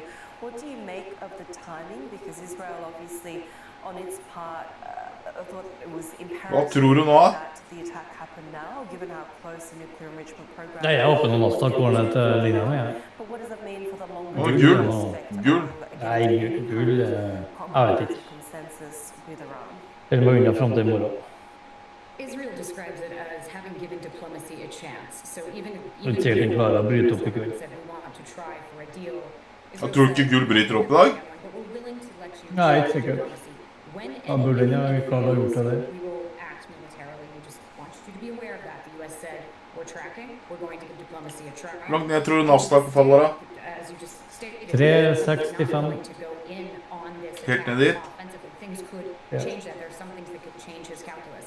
But at this point right now, in terms of coming to another nuclear deal or another negotiation, that's still That's something the not U.S. the government wants. The ideal scenario for the U.S. administration now is for the senior political leadership in Iran to signal that they will be willing to give up uranium enrichment and stop destabilizing activities across the region in exchange for graduated sanctions lifting and a windfall of foreign direct investment. So the door is not closed on the U.S. side. Keeping this door open is one of the reasons the U.S. has not entered into the conflict offensively. From what I hear from U.S. partners in the region, they're being told by Iran, we are willing to come to the table and have this conversation, but we will not do it while Israel is still attacking. So they're hoping that this will be important enough to the U.S. to pull on Israel's leash a little bit and say, we'd really like to see you stop. The question is, will they be able to do that? Will Israel listen to the U.S. on this point? And will the U.S. even see it in U.S. interest to make that request right now, when Iran is very clearly in a lesser situation than Israel is with regard to who's coming out on top on this, in this conflict? Dangerous is that lesser situation, Matt? As you say, the ideal scenario, the US is keeping the door open. It is for that, detente to come from Iran, but does this var 60% short der. even more when it comes to perhaps the conviction that they need nuclear enrichment? Jeg må unna frem til i morgen. Jeg tror det kan være smart, men det gir null mening dette her. Du legger den nå, eller? Ja, nå legger jeg. Vi ses i morgen til da. Det gjør vi. Hei bra. Så. And Israel says no existential threat to Israel. So they're also looking to eliminate the ballistic missiles program. The U.S. originally said we want a deal that will incorporate that as well. So if Israel is able to eliminate that program, which it looks like it's on the way to do, then the U.S. would certainly not be upset about it. Jeg vil i hvert fall sitte her til ASA åpner. Really, it comes down to a question about what's more valuable to Iranians. Maybe they do think this is incentive to go for a weapon, but can they even do it? Will they have enough people with knowledge, people with access, people with keys to facilities to actually go that next step? Will they have people left with relationships with other nuclear programs around the world in states that are sympathetic to them to backfill what they've lost with Israel taking out most of the leadership in many of the facilities? So, the U.S. thinks Iran needs to just decide between no nuclear enrichment and massive FDI, and then a civilian nuclear program potentially that would support growth in a post-oil economy, or retain nuclear enrichment, spiral into economic failure, kind of an oil-for-food existence, and then a post-oil economy that would likely collapse and likely lead to regime collapse. So it's sort of, do you want regime collapse in the near term with Israel bringing it about? TGS kommer til å gå bra nå. KOA også. Nå er det innsett å kjøpe KOA da. Ganske mange nå det siste. Tehran no longer wish to retain enriched uranium or a weaponization program. You will not pose a threat to your neighbors in the region, including Israel, and will bring in a whole lot of assistance to rebuild your economy. It looks like a no-brainer to folks outside, but the regime is pretty insistent on survival. Yeah, so what's the state of the regime right now in Iran? Because we have seen those massive blackouts really hobbling that economy. How much of a leeway do they have to continue this conflict? They don't have a lot, but while you still have there are still hundreds of commanders of the IRGC who really would love to suppress any popular uprising. for instance.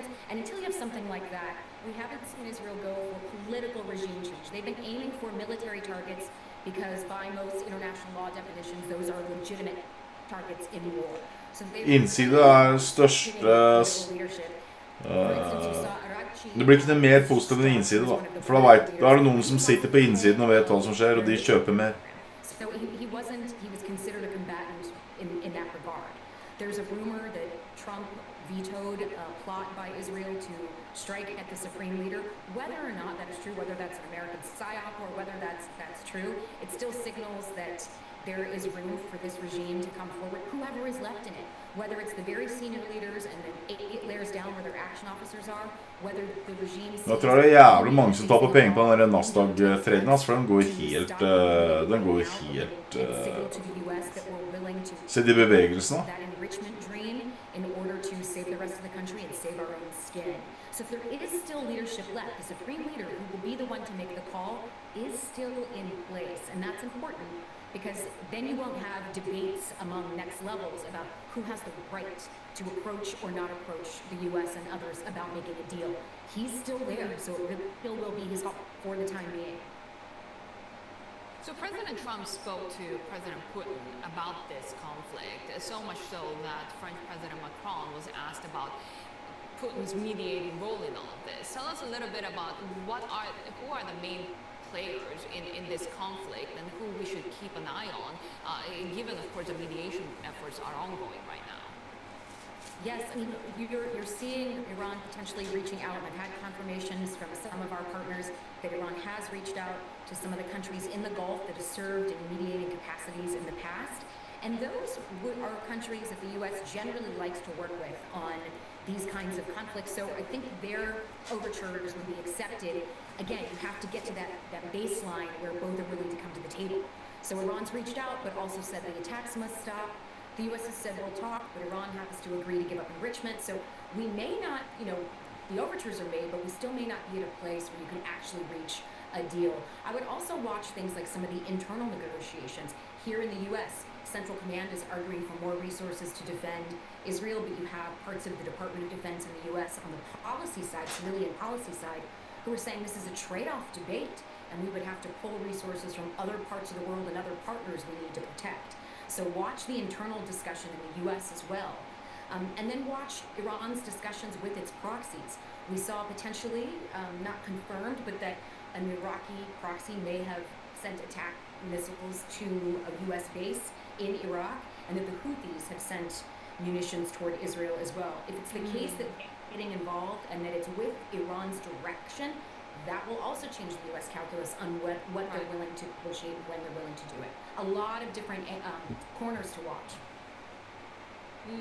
Kirsten Fontaine-Rose, always good to have you with us, President at Red 6 International. We have more to come in the conflict between Israel and Iran. Of course, we'll get the market outlook with Deco Asset Management. Plus, we get analysis with former U.S. Ambassador to Bahrain, William Robach, and the National University of Singapore as well. We have more ahead. Snakkes av Viking.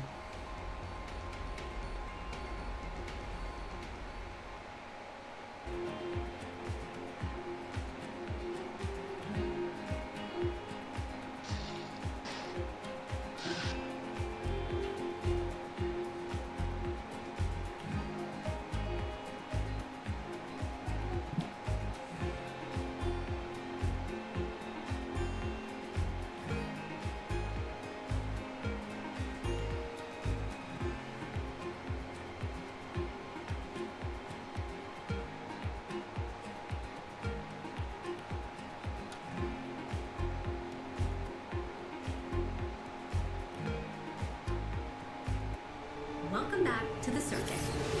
This time, we're taking you to the frontier. Do we have a camera, or do we? You know what? I'll lose you, Emily, in all of this. Stargate. Put that name down in your books. What we're undergoing right now is sort of the largest infrastructure build in human history. To meet the people rewriting the rules of code and culture. How do you personally grapple with the pace of it all? It does feel like it's going very fast.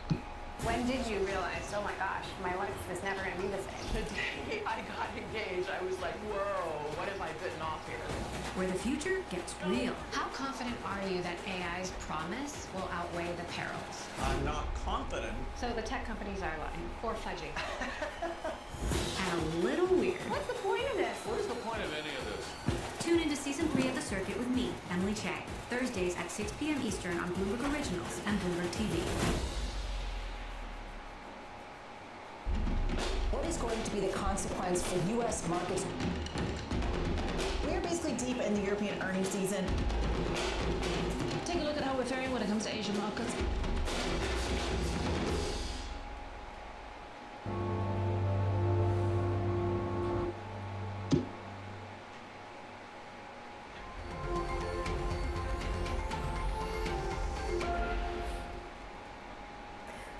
Take a look at gold at the moment with that haven demand nearing that record on Monday here in Asia. The escalating conflict between Israel and Iran driving investors in droves towards these haven assets there. Gold climbing over 0.5% on Monday in the Asia session, just about $50 short of an all-time peak that was set back in April. And this sort of contracts as we see a little bit of a pullback when it comes to bullish sentiment on oil. This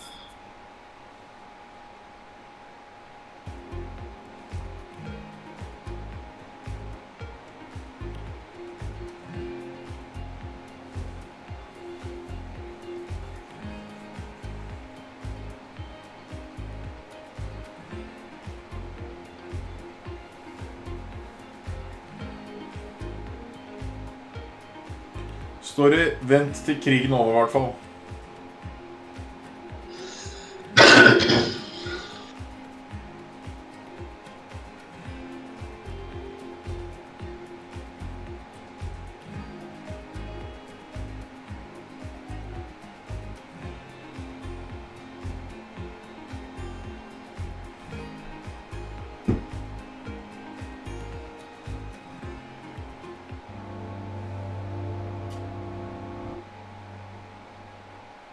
Get your fixed income fix. Watch Bloomberg Real Yield around the world right here on Bloomberg. Context changes everything.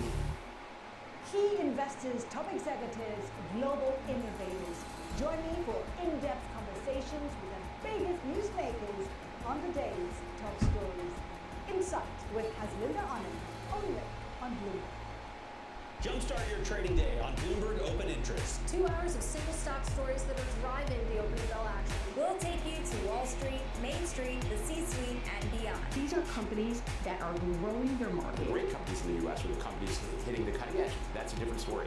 Get the inside track on what's buzzing in markets. With the players who are shaping the narrative. If you have bad earnings reports, you're going to get punished. They're not buying what the industry is selling. Join us on Bloomberg Open Interest every trading day, only on Bloomberg. Join me each week on Wall Street Week for stories of capitalism from business, markets, economics, tech, and climate. More than what you need to know, it's what you need to think about.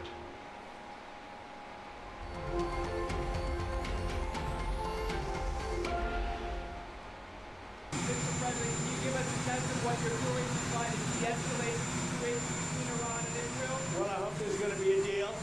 I think it's time for a deal, and we'll see what happens. But sometimes they have to fight it out, but we're going to see what happens. I think there's a good chance there'll be a deal.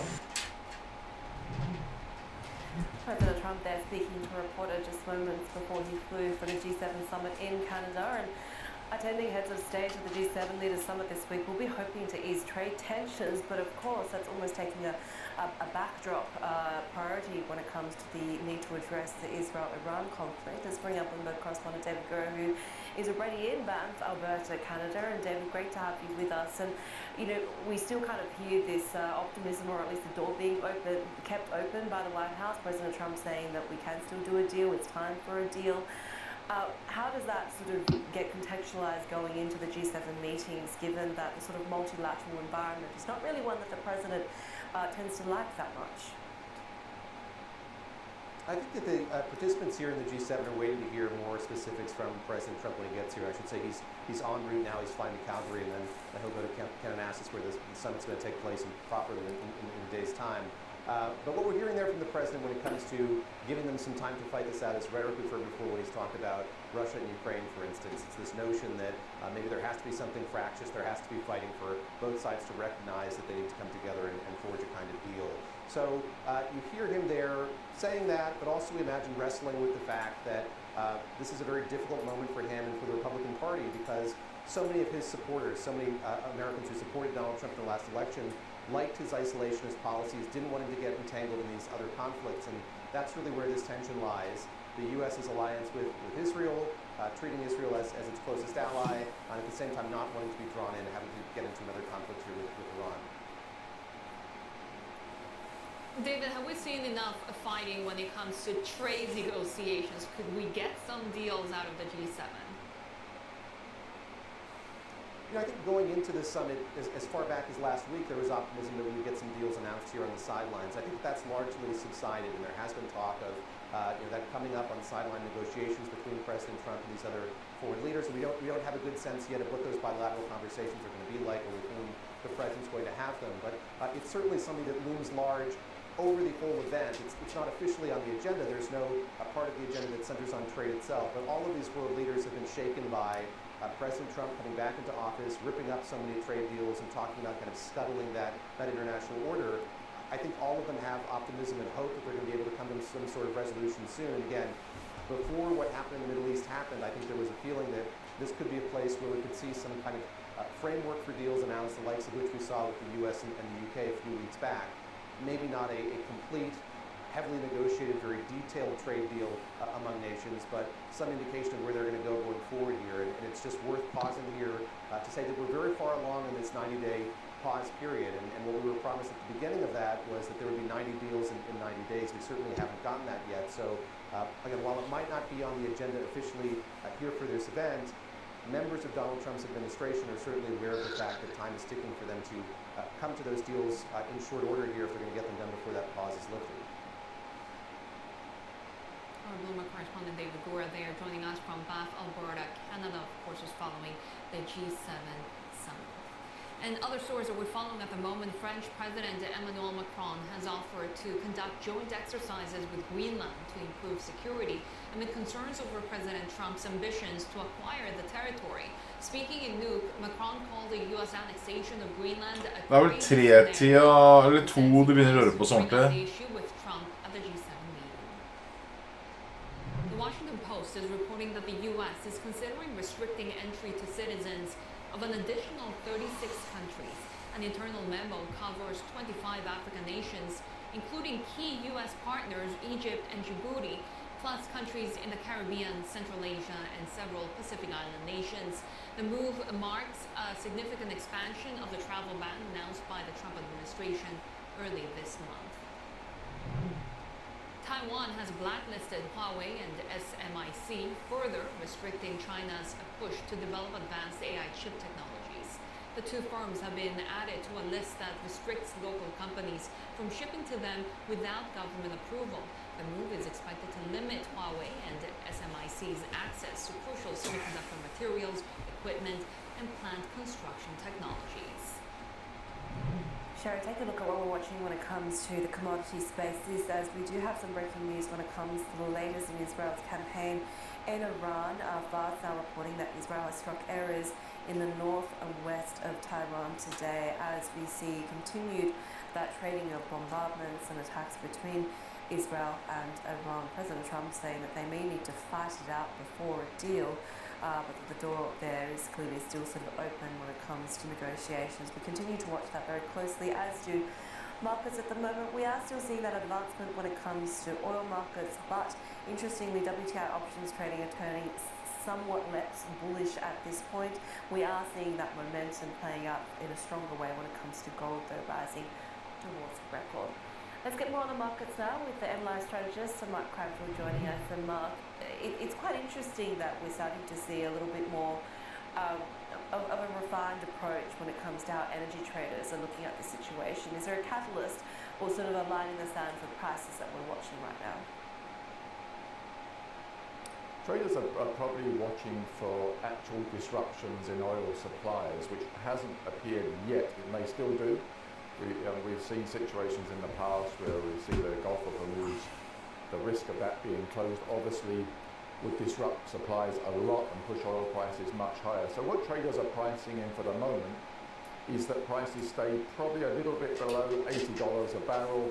That's an increase that they can deal with, that they can factor that into their bond markets, into currencies, into other commodities and equity markets as well. But it's not a devastating impact. It will slow global growth to some extent. They can price that in as well. But it's not the kind of shock it would be if oil prices suddenly jumped to $120, $130 a barrel.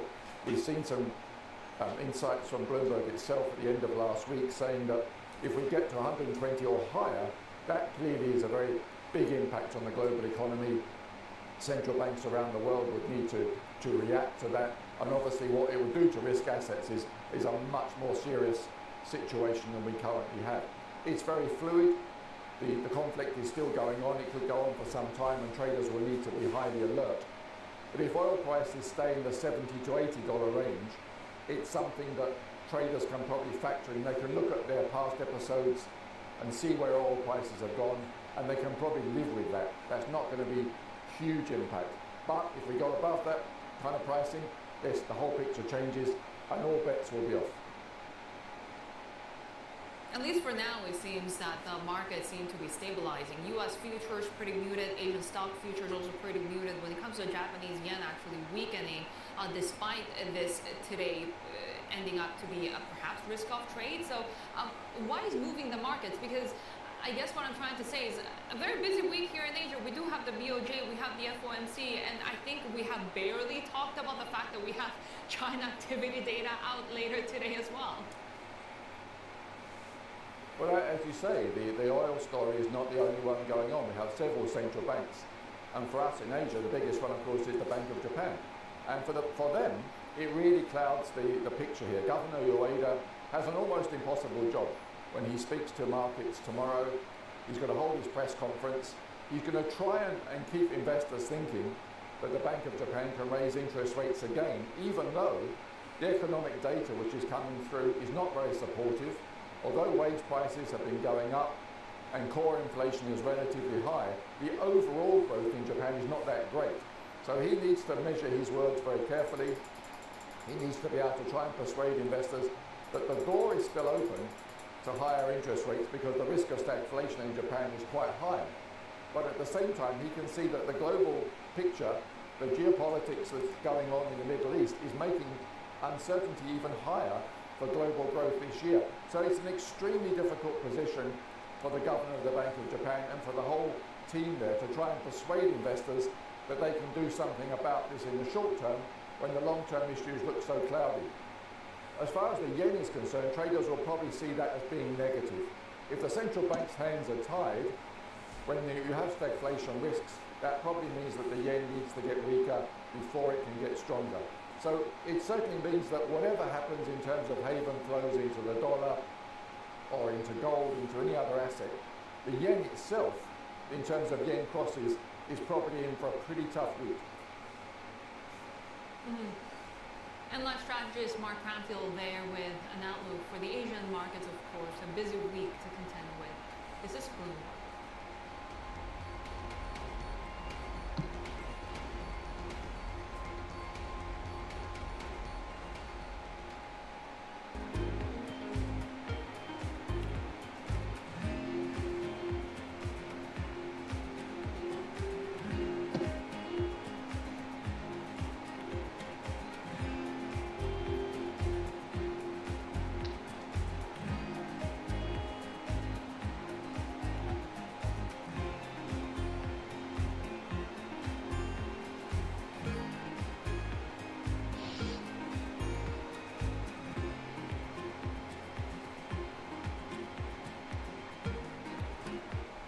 Tune in to Bloomberg Business Week Daily. We got to talk crypto. From the magazine that helps global leaders stay ahead. What's the conversation around your company? Bringing you insight on the people, companies, and trends shaping today's complex economy. Planning very big things. The new level of premium. Plus global business, finance, and tech news as it happens. The floodgates of innovation are going to open up. You can't fake passion. You either are or you aren't. Bloomberg Business Week Daily, only on Bloomberg. Making money isn't about drowning in emotions. It's about understanding what's actually happening. Markets are the best way to glean signal from noise, and that is what we try to do every morning. This is Bloomberg Surveillance. Bloomberg loves earnings. I know it's like your Super Bowl, right? Can't wait. It's like opening presents in the morning. All right, it will be exciting. Nobody covers earnings like Bloomberg.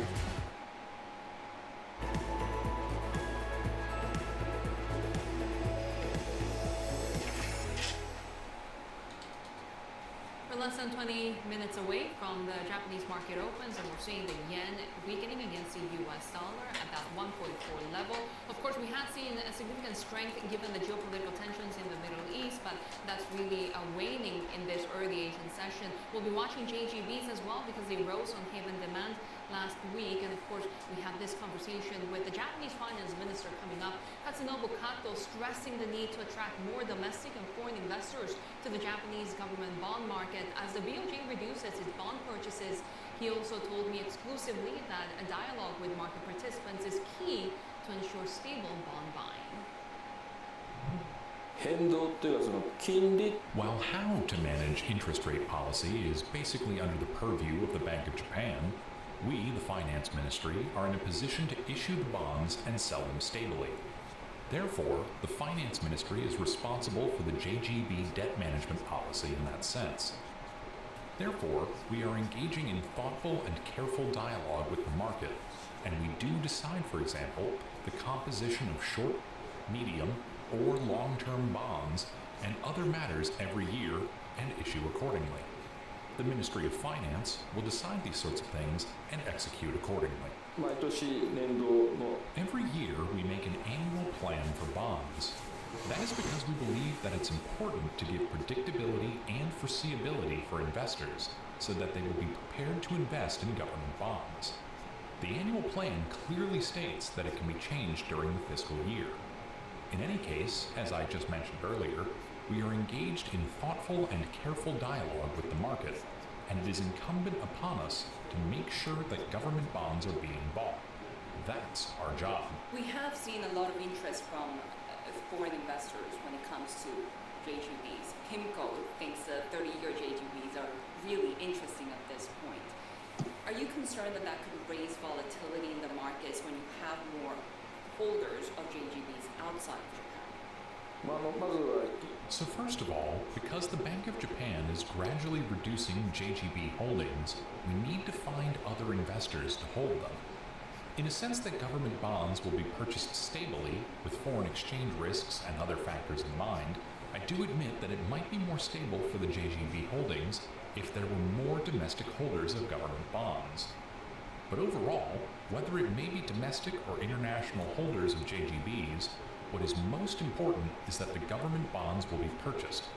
Ministry of Finance officials now travel to other countries in order to advocate and deepen the understanding of investors over our government Fy faen så gull tryner. Å, helvete. efforts must continue going forward. How do you Nej, men vad var det jag alltså? who tend to be more long-term, that won't flee the market, that will hold on to JGBs? Han droppa med $10. First of all, 7 I då. would not necessarily agree that domestic investors will always be longer-term holders. And so, as I mentioned earlier, it is also up to the nature and the character over the funding that the Ja, investors någon stackare man satt i... Nej, So it is not jo, necessarily någon stackare man domestic gick investors are long-term holders, and the non-Japanese might be shorter-term holders. Nej. Looking at the market, Skal man kjøpe noe gull her nå, eller bare for å være med på rekylen opp? Hvis det... Eller vil du bryte ned her nå? the circumstances of the time. I also think it's necessary to design bonds so that various investors can buy our JGBs easily. For example, we're thinking about designing new lines of government bonds, for example, floating rate JGBs. We do have retail JGBs, and we might expand who will be eligible to invest in such retail JGB, for example, non-financial business institutions as well. We're making efforts to create an environment where JGBs are more easily purchased by enhancing diversity of bond products. Japanese Finance Minister Katsunobu Kato speaking exclusively to Bloomberg there in my conversation at the Finance Ministry. Of course, we'll get a review of BOJ JGB tapering and that schedule when we get the BOJ policy decision on Tuesday. Expected to keep the rate steady. Joining us now is Kazuo Obama, executive economist at Mizuho Research and Technologies, who was previously Köpte du? governor at the Bank of Ja, Japan. tog den. It's always great to have you with us. And it's such a difficult week also because we do have, of course, the ongoing geopolitical tensions. Og du kjøpte den nede, ikke sant? About what, 2% for years now, 3 years? Could that at all affect the calculation if oil price trends continue? Well, in the short term, I think the recent event is actually adding to a downside risk to Japan's economy or global economy as well. I think the concern for the BOJ is to be downside of the economy rather than upside of inflation. But in the medium term or long term, actually, as you mentioned, we have already experiencing 3% inflation for the last 3 years, and also the Russian-Ukraine conflict is not all over yet, and recent Middle East tensions actually to another uncertainty. So I think in the medium term, more surprise side shocks could hit the global economy more often. So this could be potentially more underlying trend of inflation could be higher in the medium to long term. But this might be the BOJ in the maybe 4 or 5 meetings ahead, not immediately. But immediately the concern, as you said, is a downside in the Japanese economy, right? At a time when we have so much uncertainty over tariffs as well. Could we get that Trump-Ishiba, perhaps a trade deal around the G7 summit? And if not, how much more difficult is a stagflationary picture in Japan? Could we see another technical recession? Well, actually, still with the deal to be made between the Ishiba administration and Trump administration at the end of the summit is still open question. And also, even if there is some deal between the US and Japan, how the Japan corporation will react to that deal is another source of uncertainty. And also, it's not just Japan, EU, China, all major trade partners of the United States, they have also come up with some deal, and that had a lot of implications for global economy. I think it's still a long shot for the BOJ to come up with any conclusion right after this summit. It takes more time for the BOJ to digest what all the series of events could implicate for Japan's economy. Domestically, is the issue of real wages still lagging one of the major ones when it comes to what's holding the BOJ back or should be holding the BOJ back? Well, domestically speaking, I mean, Japan's economy is in a relatively good shape, but with a lot of uncertainty going ahead. This is the situation that BOJ are facing now. So I think the step BOJ is going to take this time around, tomorrow's meeting, and also Mr. Ueda's conference, he probably be saying that he will be patient for some time to come up with a more clear idea about what the development of global Japan's economy will play out going forward. What sort of fiscal measures could we expect, or further supportive measures could we expect to get that real wage growth up towards the target? Well, that is a very good question. Actually, many people are suffering from very low real wage growth. Actually, sometimes negative, sometimes positive. Month-to-month fluctuation very, very volatile here. But average out around zero real wage growth is something we can observe right now. So Ishiba administration is trying to come up with the idea to raise the trend growth of real wages to 1% within 5 years' time. But that is a very ambitious objective. So I doubt that how the government will be able to deliver that promise of 1% real wage growth going forward. But I think at least could be some positive territory for many people to be more happy about the situation right now. And from the point of view of the BOJ, real wages, it is important. But at the same time, more important for the BOJ is nominal wages and nominal prices development. So even though people are not so happy about the economy, BOJ still could go ahead. At least as long as the wage price dynamics on nominal basis is favorable for 2% price increase. So when do you expect them to move? Well, there is another million-dollar question. As I mentioned, there is a lot of the development going forward, trade negotiation and the development. But it might be BOJ has to be confident about the next spring wage hike, 2026. which means that the Could they wait that long until they make their next move? they don't have to observe the exact number of the spring negotiation, but there are some good indication before that another spring wage will be delivered next spring. So I think the profitability of the corporate sector and also sentiment on business people and also more inflation wage development environment for the rest of this year. I think those key elements will actually shape the environment where how the next negotiation will take place. And we have, of course, been talking about the volatility that we're seeing in the JGB markets, and that was sort of key of the conversation with Finance Minister Kato. Yes. What sort of reviews are you expecting from the BOJ when it comes to those bond purchase reductions? Well, actually, BOJ still have existing bond reduction plan until 2026, first quarter 2026. That is the 400 billion reduction each quarter. That kind of plan, I think that will be in place by this meeting as well. The question is what the BOJ will do after the first quarter of the 2026, because there's no plan. The market consensus is that the BOJ will continue reducing JGB purchases beyond first quarter of 2026, but actually a slower pace in terms of the reduction of the JGB purchases from 400 billion yen currently per quarter to 200 billion yen per quarter. So half of the pace is now expected by the market. So by that way, you will still continue reducing the bond purchases, but at the same time, you will try to minimize any risks that it could be making any tightness in the bond market. Yeah, with the super long end yields continuing to surge. Thank you so much for joining us Thank you here very in the Tokyo studio. Kazuo Momo, executive economist at Mizuho Research and Technologies. Of course, you can catch Japan Ahead every Monday at 8:40 a.m. If you're watching here in Tokyo, subscribers can also watch live on the terminal using the TV Go function. This is Bloomberg.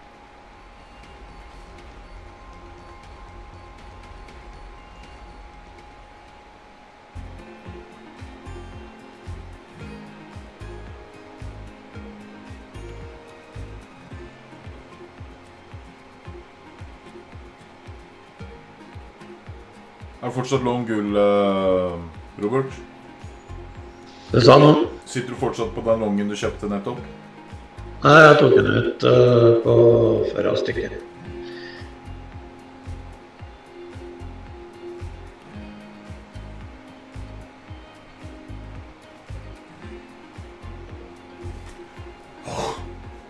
Se Nasdaq, da.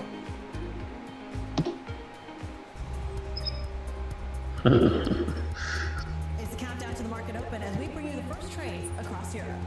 We'll debate the most important stories and what will drive the big investment decisions throughout the morning. I'm Guy Johnson. I'm Preeti Gupta. And I'm Anna Edwards. Join us every weekday morning for the opening trade, live at 7 a.m. here in London. Only on Bloomberg. Context changes everything. At a time when policy in Washington is driving Wall Street, we draw a distinction between the rhetoric and the action, bringing you market-moving guests and original reporting. This is Bloomberg Surveillance.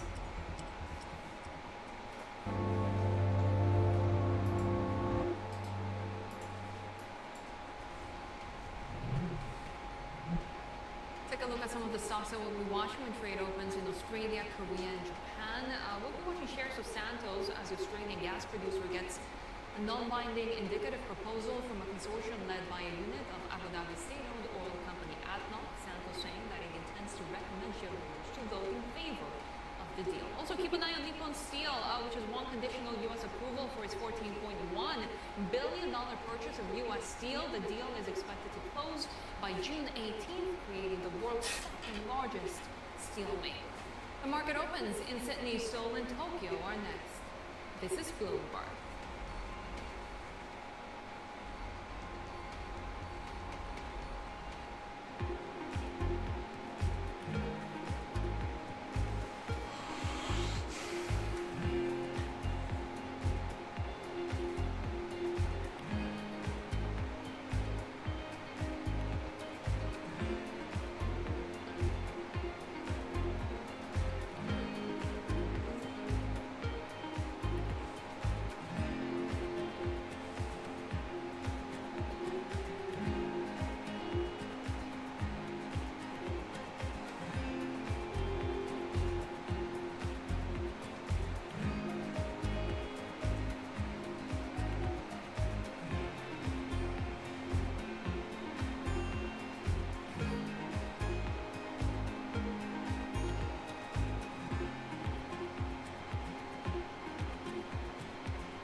Åpner opp om 3 minutter. Today's CFOs are reshaping the C-suite.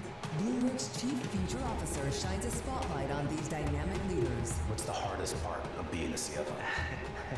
It's hard to come up with that. It's the vast responsibilities, the need to be engaged in different topics. It's remembering which audience I'm speaking to and what I can say in that context. The job is not just being the executive of the finance function, it's being an executive for the company. I would say it's prioritization. Complete the sentence. The hardest part of being the CFO is telling people no. It's hard. It's the right thing to do, but it's always hard. So being just like a touch of a heartbreaker. Yeah. We have a plethora of good opportunities. Some are really, really good, but as we strive for the great ones, sometimes the really, really good ones have to be left behind. Chief Future Officer, only on Bloomberg.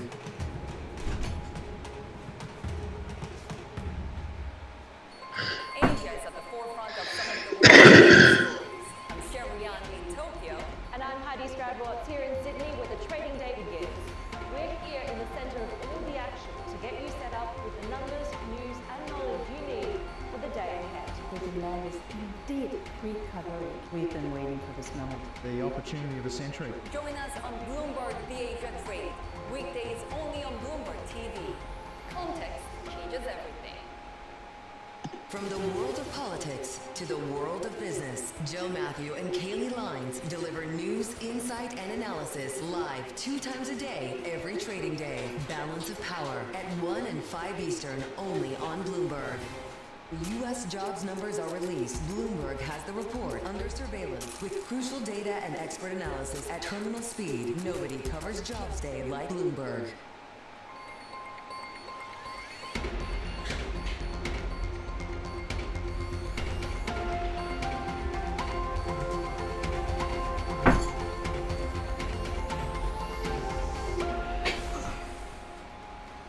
This is Asia Trade. We're counting down to Asia's major market opens, and of course, front and center geopolitical tensions, Heidi, as the Israel and Iran conflict escalates. Not to mention that, of course, we're watching the G7 meeting in Canada as well. Yeah, really, President Trump's leadership and really that narrative as to what role the US continues to play in this will be front and center. Also a big day today when it comes to Chinese domestic activity data, right? Just a few days ago we were still watching very closely any further developments on trade going to the G7 this week as well, Sherry. Yeah, China economic data, not necessarily expected to see big upside when it comes to activity numbers, especially when it comes to those retail sales numbers. But of course, busy week also because we have central bank decisions here in Japan, not to mention the Fed, the BOE as well. But take a look at how the Japanese market is coming online, because we're seeing a little bit of weakness against the US dollar, the Japanese yen now trading at that 145 level. And we're seeing the Nikkei now gaining 0.6% after we saw those losses in the previous session because of these geopolitical tensions when Israel attacked Iran. And we saw actually those Sitter bare og følger med, Empro. Det er bare rart. Gull går jo ikke opp. Gull burde gått til taket nå. Right now holding at that 142 level on a week when we are expecting the BOJ, of course, to come out. No rate change expected from the Bank of Japan on Tuesday, but what we'll be watching is the review of the JGB purchase reductions, of course, that the Bank of Japan is carrying out in order to normalize policy. We have seen a lot of fluctuations in the super long end yields. Take a look at how Korea is coming online as well, because now we heard from the finance ministry that the Korean government will take market steps if the Middle East tensions raise volatility in the markets. They will provide financial, shipping support as well to exporters. You can see the Korean won continuing to weaken against the US dollar, down 0.3%. A little bit of a mixed picture when it comes to the Kospi and the tech-heavy cost stack as well. But of course, it's all about really oil prices at the moment and what the transmission mechanism could be for consumers on this side of the world, Heidi. Take a look at what we're watching when it comes to the start of trading here in Australia. And one of the sort of corporate stories we'll be watching is Santos, right after we had that takeover announcement from Abu Dhabi's ADNOC there. This is the state of play when it comes to the start of trading, a stagnant session, a little bit to the upside. We're watching the ASX as well, ASIC beginning its probe into the exchange operator due to what it sees as repeated deficiencies at the stock exchange operator, focusing on governance and risk management. Pretty scathing comments there from ASIC as it heads heads into this inquiry. We'll also be watching that sort of FX side as well, given the leadership that we've seen, the recovery, I should say, of the US dollar, but the Aussie dollar, interestingly, up by about just 1/10 of 1% at the moment. And also treasuries, given the haven demand that we have seen, particularly playing out when it comes to gold in that haven demand story. This is what treasuries at the moment are doing after, of course, what has been a pretty difficult time when it comes to that longer end of the trade in particular. But we have seen sort of treasuries more or less losing some of that haven shine in favour of other plays, the likes of gold. And Heidi, joining us now is Naomi Fink, Chief Global Strategist at Nikko Asset Management. Naomi, always great to have you with us, especially when we're trying to digest so many different news bits at the moment, geopolitical tensions, oil prices, but also, of course, central bank decisions. And the big one here in Asia is the BOJ. What will be really driving the markets in the short term, at least? Well, I think for the BOJ, the challenge is how to maintain its resolve in the face of higher than target inflation, yet probably offer the best policy mix for the shorter term, what's going on in the markets. And I would emphasize a kind of whole balance sheet approach. Of course, if the Bank of Japan were to turn around and stall the balance sheet reduction or increase the balance sheet, that would send the wrong message when it's trying to keep inflation under control. However, I know that bonds are the biggest component that everybody's watching, but there are also other things like, emergency lending facility and so on. So what I would look is for it to continue decreasing the balance sheet. Ja, men hvorfor går Nasdaq opp og gull ned? And probably at least, you might be able to change the timing a little bit. You might be able to slow a little here while keeping something else that's reducing the balance sheet. So I would expect it to adopt that type of approach instead of really changing its signaling. And of course, you mentioned more difficult as a picture become, not only for Japan, but for the region, when we're looking at oil prices that could potentially continue to rise. And what are the market implications for those sectors? Well, recently, we actually saw a bit of good news on inflation both in Japan and in the US. And then I think a lot of the market really is counting on those basis effects to kick in later this year. So we actually do get a graceful glide down to target in both the US and Japan. Now, of course, what we've seen in the oil markets, for example, that some other factors, like for instance supply factors, they have the potential to offer surprise disruptions. And if so, then of course central banks are going to have to be much more on their guard for inflation than I think everybody was expecting. So while we're hoping for the best, we're hoping for prices to remain controlled, basis effects to kick in, and inflation to slow down, then of course we are in a period of uncertainty, and there are things that could disrupt that. Does the geopolitical chaos have any implications for how treasuries, particularly longer-term treasuries, might fare? Well, I think we have seen a bit of back and forth on the longer-term treasuries as well. It seems to be a characteristic of developed bond markets that we have a little bit of volatility in the long and super long ends at the moment. So probably if we do get some bad news, then it's this section of the yield curve that can most quickly react to it. So I don't discount that. I think we probably are in a higher volatility regime across asset classes. And I think if we do get deviation, for example, from fiscal responsibility, or we get, say, a supply-demand glitch, then that part of the yield curve is vulnerable. Naomi, when you take a look at some of the sort of more evergreen topics, the likes of trade, for Japan, do you think that is sort of still the dominant concern, or is it more about the fact that investment still remains pretty resilient? Well, I think that if we take a look at trade versus investment in Japan, it's very clear, if you look at the current account, that investment is the larger part, investment income, in fact, is the larger part of the current account. So Japan invests abroad and reinvests that income abroad. And if it sees not enough reason to to see continuation in that gap of investment income abroad versus in Japan, then of course it always has the choice to repatriate. So I think that's probably the greater question at the moment. You know, remember Japan is one of the largest global surplus economies, so what it does with those surpluses really matters.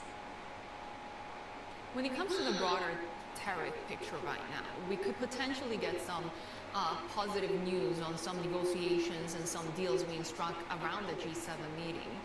How supportive would that be of risk assets across Asia, given that also we have seen a significant rally recently?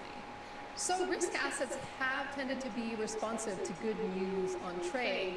The only thing, as we've seen recently, is that even if we get some sort of détente, that can also be quickly unseated by new news following. So we don't really see a whole lot of certainty, and I anticipate that since the economy as a whole is not doing that badly, I mean most economies around the world aren't yet doing that badly, so then probably good news is going to be rewarded. It's just, is that going to stick? Most likely not. We are in a higher vol regime, especially if we get bad news.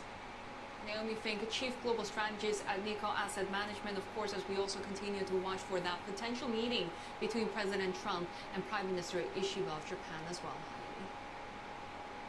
Let's get more when it comes to the ongoing conflict between Israel and Iran. We're bringing in Bloomberg editor Michael Heath. So we've heard from President Trump saying we can still get to a deal. It's time to make a deal. He's headed to the G7, of course. The role of the US in sort of all of this has been quite interesting over the past few days. How easy is it to get back to negotiations? Because I think, you know, you're either in the camp to say that this weakens their bargaining position and there's more willingness, or incentivizes them to persist with their nuclear program. Yeah, I mean, it's hard to judge from a distance, Heidi, but you're right. President Trump he's almost covered all bases. You could almost call it politely strategic ambiguity. I mean, he said there could be a deal. He's also said the US could get involved in the conflict. He's also they should fight it out. Yeah, they should fight it out exactly as well. So we've had a few ranges there. I mean, I think underlying it all, clearly the US is sticking by Israel. I mean, the question then is the judgment of the Iranian regime. I mean, how strong do they feel? How badly do they need peace in this situation? I mean, they're not a very popular regime at home. Does it rally the population to them? These are questions that are unknown. But if they feel strategically weakened, I mean, it would be a big backflip, but they could still make a deal. Alternatively, they make the run for a nuclear weapon. That perhaps they just try and cop this, and we're not really sure where they stand. I mean, how close they are. Presumably very close, and that they view perhaps having a nuclear weapon as the only insurance really at the end of the day that they've got. So it's really up in the air. And the other question is, Israel doesn't really have the weapons to get the job done here. Is the general strategic analysis. So if the US isn't involved, I mean, how much damage will Israel do, and is it self-defeating in a sense in what it's doing now? Could they have done better just mediating or getting an agreement? So yeah, there's a lot in flux at the moment. And Mike, what's the assessment of where Iran stands in all of this, especially with its nuclear capabilities, also military capabilities? Because it was really interesting that their retaliation was so swift. Usually it takes days or even weeks for them to respond. Yeah, I mean, well, I guess it's a slightly different sort of situation to the last one, Sherry. Last year Israel had they'd taken up the head of Hezbollah, and Iran felt obliged to respond. Once it's a direct attack like this on the country, then it was always going to be that they needed to cause some pain for Israel as well. I mean, they've got a reputation to think about. Aner ikke. Nasdaq ble styrt av de 5 aksjene. Power in the region, they have at least for the last 20 or 30 years, and they do need to maintain that. But as I was sort of alluding to with Heidi, it's very unclear what their status is, because they're not popular at home. There's 40% inflation, there's a lot of unemployment. The economy is stagnating. Their ring of fire around Israel, Hezbollah, Hamas, these sort of groups outside of the Houthis. Hans og mannen sier, det veldig mange som har sluttet å trede Nasdaq, for det ikke indeks lenger. Iran's air defenses. So Israel feels a lot more emboldened in terms of being able to fly its jets over and to attack without the risk of getting a lot of the planes shot down. So Iran's got some real calculations to make. Does it need to sort of step back and perhaps try to make some sort of deal with the United States here, and that Israel has pushed it further to that or exposed its weakness? or does it make the run for the bomb, or does it just, do we sort of come to a stalemate here where we don't really get anywhere? The question really is whether Iran sort of expands and perhaps tries to attack US assets. The sense is that they won't. They don't need the US in addition to Israel. And the other thing is just, what does Israel expect to gain out of this? Prime Minister Netanyahu overnight was on Fox News, and he wouldn't say anything about whether the US had provided Israel with the bunker-busting bombs, which most people expect that Israel would need to actually get at the heart of Iran's nuclear capability. But he said that Israel has some more rabbits up its sleeve, I think is how he described it. And we've seen in the past that they have produced some quite spectacular successes. Now, whether this is bluff, whether this is real, we really don't know. But, it's an extraordinary time we're observing. Bloomberg editor Michael Heath there with the latest. We're also watching some of the energy stocks very closely, but in particular for a separate reason when it comes to Santos. We're seeing this big jump, and in fact it was up by about 15%, just pairing some of those earlier gains in the session after a unit of Abu Dhabi's National Oil Corporation making an all-cash bid for Santos, valuing the oil and gas producer here in Australia at $18.7 billion US. So that's a $8.89 Aussie per share price, about a 28% premium to the closing price on Friday. So all of this will help ADNOC become a major supplier of liquefied natural gas. Santos' board intending to unanimously recommend that bid to shareholders, still seeing that gain holding of about 12.5%. More ahead here on the Asia Trade. This is Bloomberg.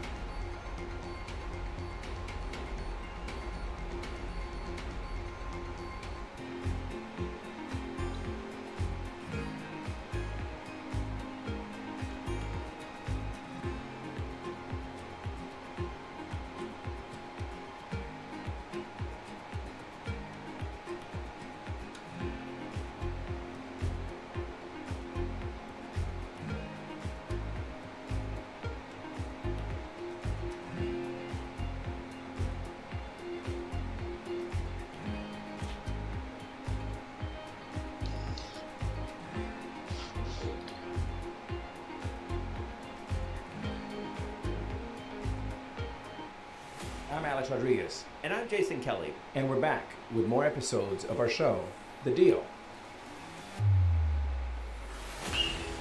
The theme of this season, On the Road.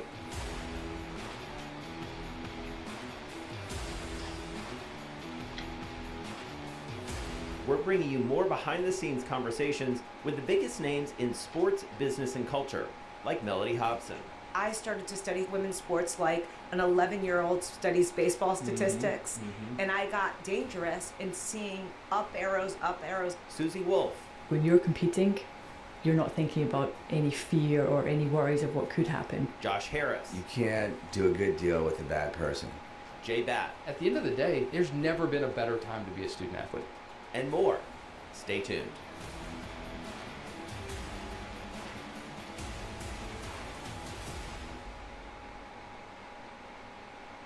Our global headquarters in New York, I'm Danny Berger. Welcome to Bloomberg Brief. Let's set your agenda.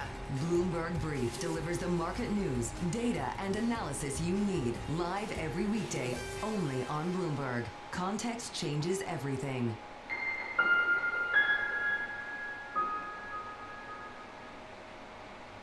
Wednesday, the Fed decides. You can't set policy because you don't know what policy is going to be. The Fed is codependent on the president. They're worried about stagflationary shock. Trust Bloomberg to bring you the fastest coverage and exclusive analysis, including Powell's press conference. We're going to be watching the data. The policy tool that is communication is now filibustering. The economy could go either way. They're watching like we are. Tune in to Bloomberg Surveillance, The Fed Decides, starting at 1:30 p.m. Eastern.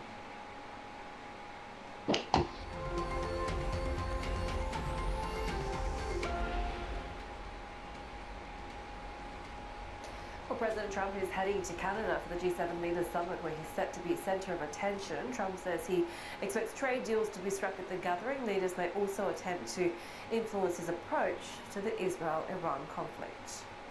Mr. President, can you give us a sense of what you're doing to try to de-escalate the situation between Iran and Israel? Well, I hope there's going to be a deal. I think it's time for a deal, and we'll see what happens. But sometimes they have to fight it out. But we're going to see what happens. I think there's a good chance there'll be a deal. Well, the Australian Prime Minister Anthony Albanese is one of those leaders to meet with President Trump. That's set for Tuesday on the sidelines of the G7 in Canada. The fate of the AUKUS Defence Pact in doubt. Bloomberg's Paul Allen joins us now for more. And of course, there is a lot going on with President Trump, both domestically, globally. It's funny, just a few days ago, trade was going to be sort of the big topic, right? And AUKUS was, the review was causing quite some consternation. What do we expect to be discussed here? Yeah, Anthony Albanese held a press conference a short time ago, and in a classic understatement said, we've got a few things to talk about. And you're quite right, the tariffs were going to be top of the agenda until the AUKUS review was announced by the US last week. So Anthony Albanese says, look, we'll have a discussion about that, as friends should. He intends to highlight the benefits for the United States and Australia's contributions, which has been $325 million so far, with billions more to come between the US, Australia and the UK. $361 billion is going to be spent over the next 30 years. If this deal is cancelled, it will not just be bad for Australia. The UK's got an even bigger stake in this. Keir Starmer, the British Prime Minister, says he's confident a deal's going to proceed. And he said, look, when he got elected last year, the UK also conducted a review. So he's framed this, which is a normal piece of business. From the US perspective, yes, this is a Biden-era agreement, but it still ticks a lot of boxes in terms of increased defence spending and building up US military manufacturing as well. And Paul Allen, what a good time to get also the latest Lowy Institute survey on public sentiment in Australia. How do Australians feel when it comes to President Trump and his administration? Well, you could probably guess, and you guess right, 72% of Australians don't trust President Trump to act responsibly in terms of global affairs. Trust in the United States as a global player, that's at 36%, and that's the lowest that this survey has recorded in its 20-year history. However, at the same time, 80% of Australians agree that the US is important for Australia's security. The survey also asked about China as well, and similar results. 71% of Australians don't trust Xi Jinping to do the right thing in terms of global affairs either. So it just really underscores this tension between China, Australia's largest trading partner, the US, Australia's greatest ally. In terms of who would be a better partner for Australia, that question got the answer an even split between President Trump and Xi Jinping at 45% apiece. So, I guess the overall takeaway is with friends like these. And thanks, Paul Allen there. Another story that we're following here, and shares of ASX are lower after Australia's market regulator has launched an investigation over what it calls repeated and serious failures. ASIC says an expert panel will assess governance, capability and risk management frameworks at the exchange. ASX acknowledged the seriousness of the action and pledged its full cooperation for the inquiry. More ahead on the Asia trade, this is Bloomberg.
It's a multi-trillion-dollar industry. We'll show you what's happening in ETFs like no one else. ETF IQ, only on Bloomberg.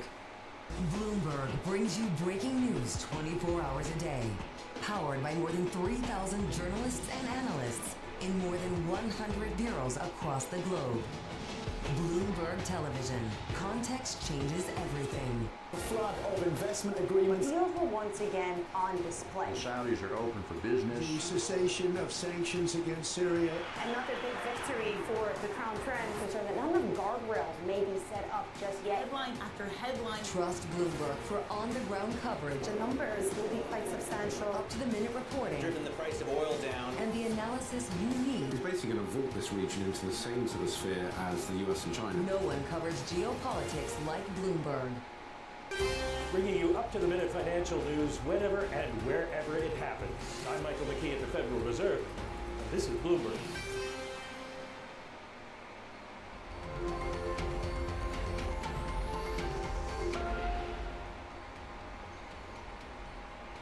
A unit of the Abu Dhabi National Oil Company has made an all-cash bid for Santos that values the Australian oil and gas producer at $18.7 billion. The Santos board intends to recommend its shareholders vote in favor of the deal. Steven Sapczynski leads our Asia energy coverage and is in Tokyo today, so good to see you in person. After so many years. For so many years. And it's such a perfect timing to have you here, given that we have this huge news on Santos and the geopolitical tensions and around oil. But this deal, why does it make sense for ADNOC? It makes sense because Santos is a major producer of what we call liquefied natural gas. And that is the fastest growing fossil fuel market today. So ADNOC, traditionally an oil supplier, is looking to shift to LNG and natural gas. They think that with the energy transition, there will be more companies switching from coal, switching from oil to gas. It produces less fossil fuels less CO2 when combusted. So their view is they think that LNG demand will grow rapidly in Asia. And the best way to expand isn't necessarily just building their own plants, which they're doing at home, but also buying plants abroad.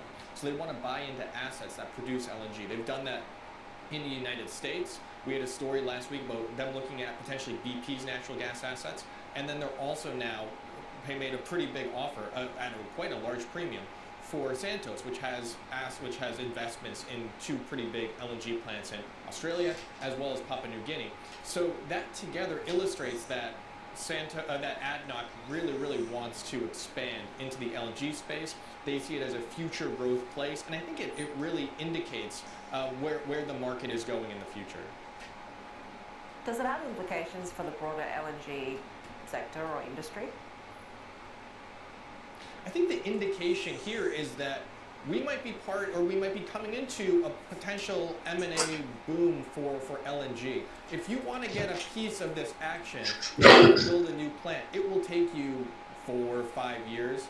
But if you want to be in it right now, you can buy some companies, and there are companies that are undervalued. There are projects that are undervalued. I mean, I mentioned we not only have Santos, but there are facilities across the United States that are all either operating or under construction. Those are also potentially fair game for companies that are cash rich, like ADNOC, maybe even Aramco, and want to get into natural gas. They want to get into it fast. Now, I think another thing that potentially indicates is that the oil industry, really does believe that gas demand will grow. There is this fight going on because gas is still a fossil fuel. Whether we're just going to shift quickly to renewables, and the use of gas, maybe it will peak over the next few years, but then fall down as we switch over to solar and wind. But I think this truly indicates, and the money they're putting forward for this indicates, that gas is here to stay, and it's not just a bridge fuel for these companies. They see it as the destination. So they expect demand to not only be here in the 2040s, but even the 2050s, when much of the developed world is hoping to be net zero. So when you're expecting more M&As and deals like this, are we talking about the similar terms of deals just globally in every region? Yeah, absolutely. I mean, I think obviously Santos is one of the low-hanging fruit here in Asia. Asia is dominated by a lot of state-owned companies. So you have Petronas in Malaysia, you have Brunei's LNG project, and you also have Pertamina in Indonesia. Those guys will be hard to purchase. You can't buy a state-owned company that easily. But there are independent companies across the United States Gulf Coast. There are also potentially projects that are cropping up in parts of Africa that could be investment destinations for some of these pretty wealthy energy companies in the Middle East that are looking to expand rapidly into LNG. Steven Sapczynski, really good to have you with us, especially here in Tokyo. He leads our Asia energy coverage. and of course plenty to cover in this sector today. But also here in Japan, we're watching one stock, and that's Nippon Steel. We are now getting that conditional U.S. approval for that $14.1 billion purchase of U.S. steel. The deal is expected to close by June 18th, and this would create the world's second largest steel maker. Of course, we have been watching these developments around U.S.-Japan relations as well, with President Trump expected to meet with Prime Minister Ishiba during the G7 summit in Canada. We are expecting perhaps some progress on that 6th round of trade negotiations, Heidi. But so far, what we'll be watching here in Japan, of course, is the Bank of Japan decision on Tuesday as well. Take a look, Sherry, at how futures in Europe are opening at the moment as we see sort of pretty muted reaction across the equity session. Here in Asia so far, we are still early in the day, of course, as we continue to monitor these ongoing developments in the Israel-Iran conflict. We're seeing a little bit of downside there across the board when it comes to Euro Stoxx 50 futures, trading in German futures there as well by about 0.25%.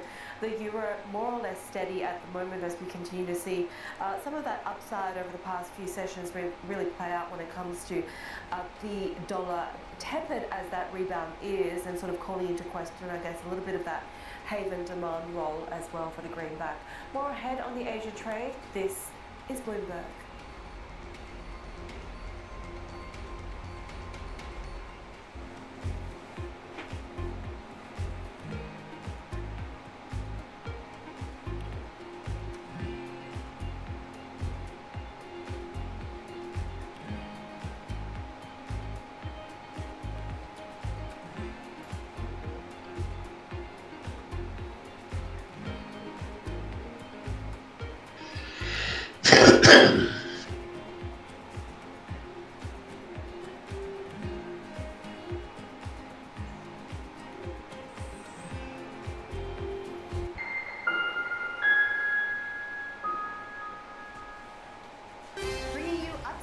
Geopolitical news whenever and wherever it happens.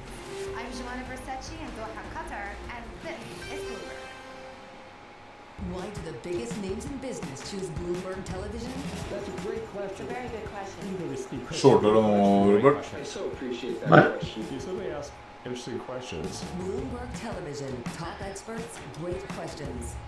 Morning, this is Bloomberg Day Break Europe. I'm Tom McKenzie in London. Var dragen där Europa ska ha varit det. Nå, flytt med.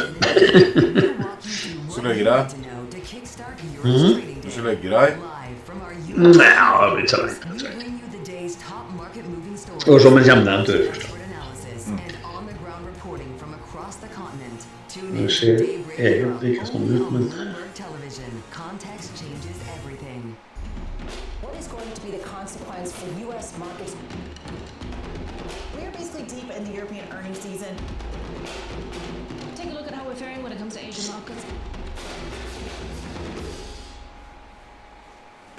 Bringing you up to the minute geopolitical Ja, plötsligt momentum är hela grejen. Ottawa, Canada. And this is Bloomberg.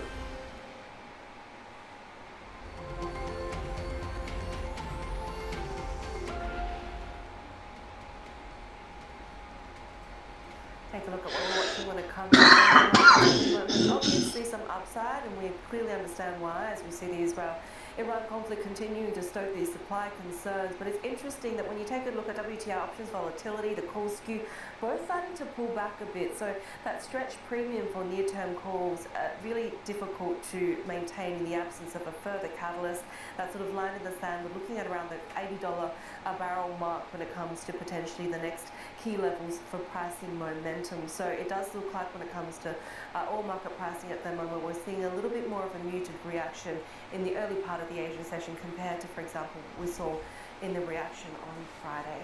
But let's get more when it comes to what we're watching when it comes to Iran and Israel. Let's bring in William Roebuck, who's the Arab Gulf States Institute Executive Vice President. He's also a former US Ambassador to Bahrain. Really great to have you with us. And let me start off with what sort of the possibilities are ahead for the regime in Iran, right? Does this attack potentially embolden the nuclear capability ambitions and make it sort of a stronger conviction that they need to be progressing the enrichment program, even if it needs to be obviously rebuilt from the damage that's been done? Or does it have the opportunity for a back down and more negotiations with the US? Thank you, Heidi. I mean, I think they're trying to keep their options open right now. They're looking carefully, weighing the damage that has been done, that Israel has managed to inflict on their facilities, their nuclear facilities, and on their leadership capabilities. There have been severe attacks on their top leadership command structure in Iran as well. I don't think they've made decisions about the route that you're talking about, whether they should pursue a so-called race to get the nuclear capability, the bomb, or if they should negotiate it away. I think they're looking at it right now. They're looking for ways to inflict some costs on Israel as a deterrent, and for ways to entice the United States to get involved and restrain Israel and restart some negotiations. I think that's what they want to do in the short term. How much could they exploit the gap that seems to be between the US and Israel in Jag terms of stötte då kommunerna och how much enrichment is going to be allowed? I think there was a fairly significant issue before Israel launched the attacks. I think really Israel was, concerned that there could be a possible nuclear deal between the United States and Iran that might have left Iran with a limited path for continued uranium enrichment, which Israel deeply Der jumpa Nasdaq opp med 25 poeng igjen. Altså, det gir jo ikke noe mening. I don't think the gap that you're talking about is as Helt dødfødt. at least in the immediate term. I think right now the United States would more likely be focused on just getting the fighting stopped and some negotiations started again. But I'm not sure that the U.S. at this point, given how Israel has responded, that the U.S. would maintain a position of allowing Iran to maintain any kind of uranium enrichment capability. That's the word AI on there. Of an active participation could we expect from Washington, and what would it look like?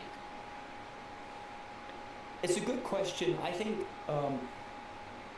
right now Washington is weighing its options. They're trying to signal that they support Israel, that they have its back. President Trump has also, however, tried to signal that he remains open for a diplomatic settlement, that he hopes that there will be some sort of diplomatic settlement. So my assessment right now is that the U.S. is keeping its options open. I believe, given their previous push for a diplomatic settlement, their preference would be to get back to a negotiated settlement. But in some ways, I think the U.S. approach so far has been they want to have their diplomatic cake and eat it too, so to speak, with the negotiations with Iran and also supporting Israel's approach. And I'm not sure they're going to be able to find a way to satisfy both of those imperatives. So, Ambassador, when it comes to Iran, what are Iran's options at a time when we've seen a rather rapid retaliation coming from the regime that usually would take more days or weeks sometimes after Israeli attacks? I think those attacks will continue. They may be constrained if this thing drags on for weeks. They may be constrained about their ordnance levels, about their missiles they have to fire. They may also, if these attacks from Israel continue and are able to mount sustained pressure on the survival of the regime itself, the regime's appetite for risk might go up, and they may consider other options.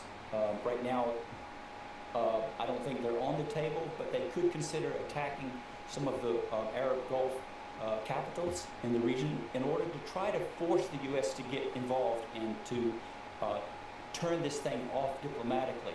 As I say, for now, that's off the table, but I think Iran's risk could go up if this Israeli military attack is sustained and intensifies in the coming days and weeks. Will we see other players emerge in this conflict as well? For example, the influence of, say, Chinese actors, given that we have seen that relationship change with Saudi Arabia and Iran as well. The Chinese were very active in facilitating diplomatic de-escalation and rapprochement between Iran and the Gulf states, the Arab Gulf states, a couple of years ago. That rapprochement has continued and is a very important factor right now. The United Arab Emirates, Saudi Arabia, Bahrain, the other Gulf states have pretty good relations with Iran and open lines of communication, which I think keeps the situation for now relatively stable. I think the Chinese could take some credit for that, for sure. I think the Chinese also have an economic interest because of their oil purchases from Iran. If Iran's ability to produce and export oil is disrupted, I think China would have to look elsewhere for some of its oil supplies. We also know that despite warm relations with Russia is obviously pretty well engaged in its own conflict, but a lot of the sort of discussion has been the timing, and Israel obviously wanted to undertake this attack while the so-called axis of resistance countries, or groups I should say, were weakened. Is there any possibility of these proxies coming back into the play in this conflict, do you think? I don't. I think these proxies have been devastatingly weakened. I think Hezbollah, for example, has suffered devastating setbacks. They're not able to fire the missiles that they used to be able, had the capability of firing into Israel as a way to dissuade coercively Israel from attacking Iran. That deterrent is no longer there. In general, I think Israel has assessed correctly that it is dominant militarily right now in the region in a way that opens up opportunities, and it wants to exploit those opportunities, and that's why that's one of the reasons, a dominant reason, that it has acted so decisively to attack Iran at this point. Also, the attacks on Iran last fall have weakened its air defenses, so Israel senses that it really has an opportunity right now to attack with decisiveness against Tehran. William Roebuck, thank you very much for your time today. Former U.S. Ambassador to Bahrain and Executive Vice President at Arab Gulf States Institute. It was really great to get your insights. We have more ahead. This is Bloomberg.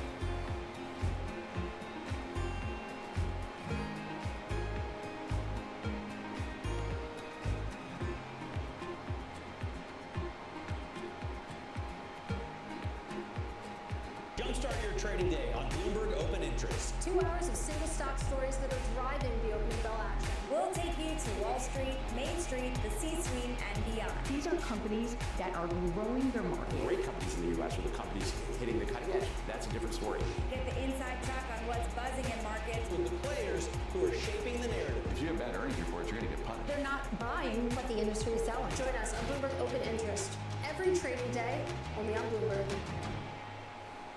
Key investors, top executives, global innovators. Join me for in-depth conversations with the biggest newsmakers on the day's top stories. Insight with Haslinda Amin, only on Bloomberg.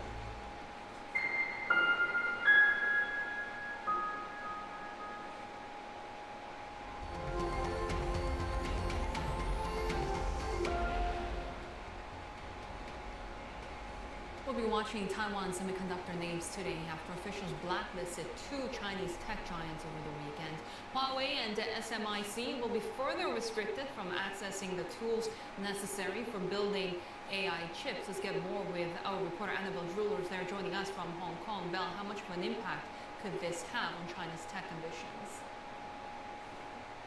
Well, ultimately a pretty significant one. I think that the names that you really mentioned there, so SMIC and Huawei, these are at the center of China's efforts to try and build out its own semiconductor ecosystem that can compete against the likes of Nvidia, but also names like TSMC, of course, in Taiwan. So this is a very damaging move, but just to get into some of the details here. So essentially at Taiwan, it maintains a so-called strategic high-tech commodities list. So it's basically names or entities, groups that could be considered as bad actors like Al-Qaeda, Taliban, they've been on it. But now this list has been expanded, and so it's going to have, or it does have now, since it was updated over the weekend, 600 different entities that are named, and that includes Huawei and SMIC for the first time ever, plus some of their subsidiaries. So what it means for companies that are operating in Taiwan in the semiconductor ecosystem, it means that if they're looking to export any technology, any equipment, any materials to those names like SMIC, Huawei, their subsidiaries,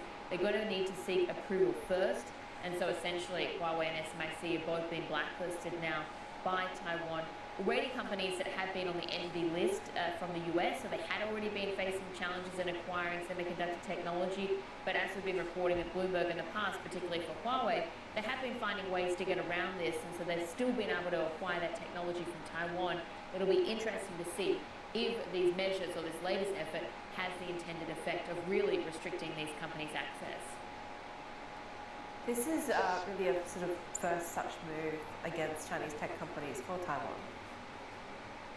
Yeah, that's right. So we've seen blanket bans in the past on things like exporting certain chip-making equipment, like lithography machines, for instance, from Taiwan to mainland China. But this is the first time ever, as I said, that we've seen leading Chinese tech companies or chip makers on the entity list. There are a couple of different dynamics that are worth pointing out here. Firstly, you've got the rising tensions between Taipei and also Beijing. And so we saw earlier this year, for instance, the Taiwanese president, Lai Ching-te, calling China a hostile or a foreign hostile force for the first time ever, and also bringing in different measures to try and counter infiltration efforts. But also at the same time, you've got these trade negotiations that are ongoing between Taipei and Washington. Det man antagligen inte bryr på. Hvis du skulle ta ett cash bara och så deposit liksom. Put itself or the best foot forward essentially to try and get the best trade deal and relationship with Washington moving forward. Interesting to know if this effort was really part of that. But as we said, Taiwan adding Huawei, SMIC to its entity list, they will be restricted, or local companies will be restricted from shipping to them without government approval. So again, actually, we can watch SMIC at the Open in Hong Kong in about 45 minutes from now. Annabelle Jewell is there, and take a look at what we're watching when it comes to futures trading, and obviously that's one sector that we're looking quite closely. Those chip stocks in China, as the imposition of those tech controls from Taiwan comes into play there with that narrative. We're also watching some of the Chinese property stocks after another government initiative plan to promote more efforts to stabilise the ongoing sort of languishing that we see in the real estate market. And all of this, of course, leading into a big day when it comes to that domestic activity data dump. Analysts think that the Chinese economy may have ridden out the tariff roller coaster last month, with government stimulus front-loading by exporters offsetting these big shocks. Let's bring our China correspondent Min Lo in Hong Kong. So what are we expecting in terms of the eco data in a few hours, and how much does that reflect the ongoing truce that still is holding between Washington and Beijing?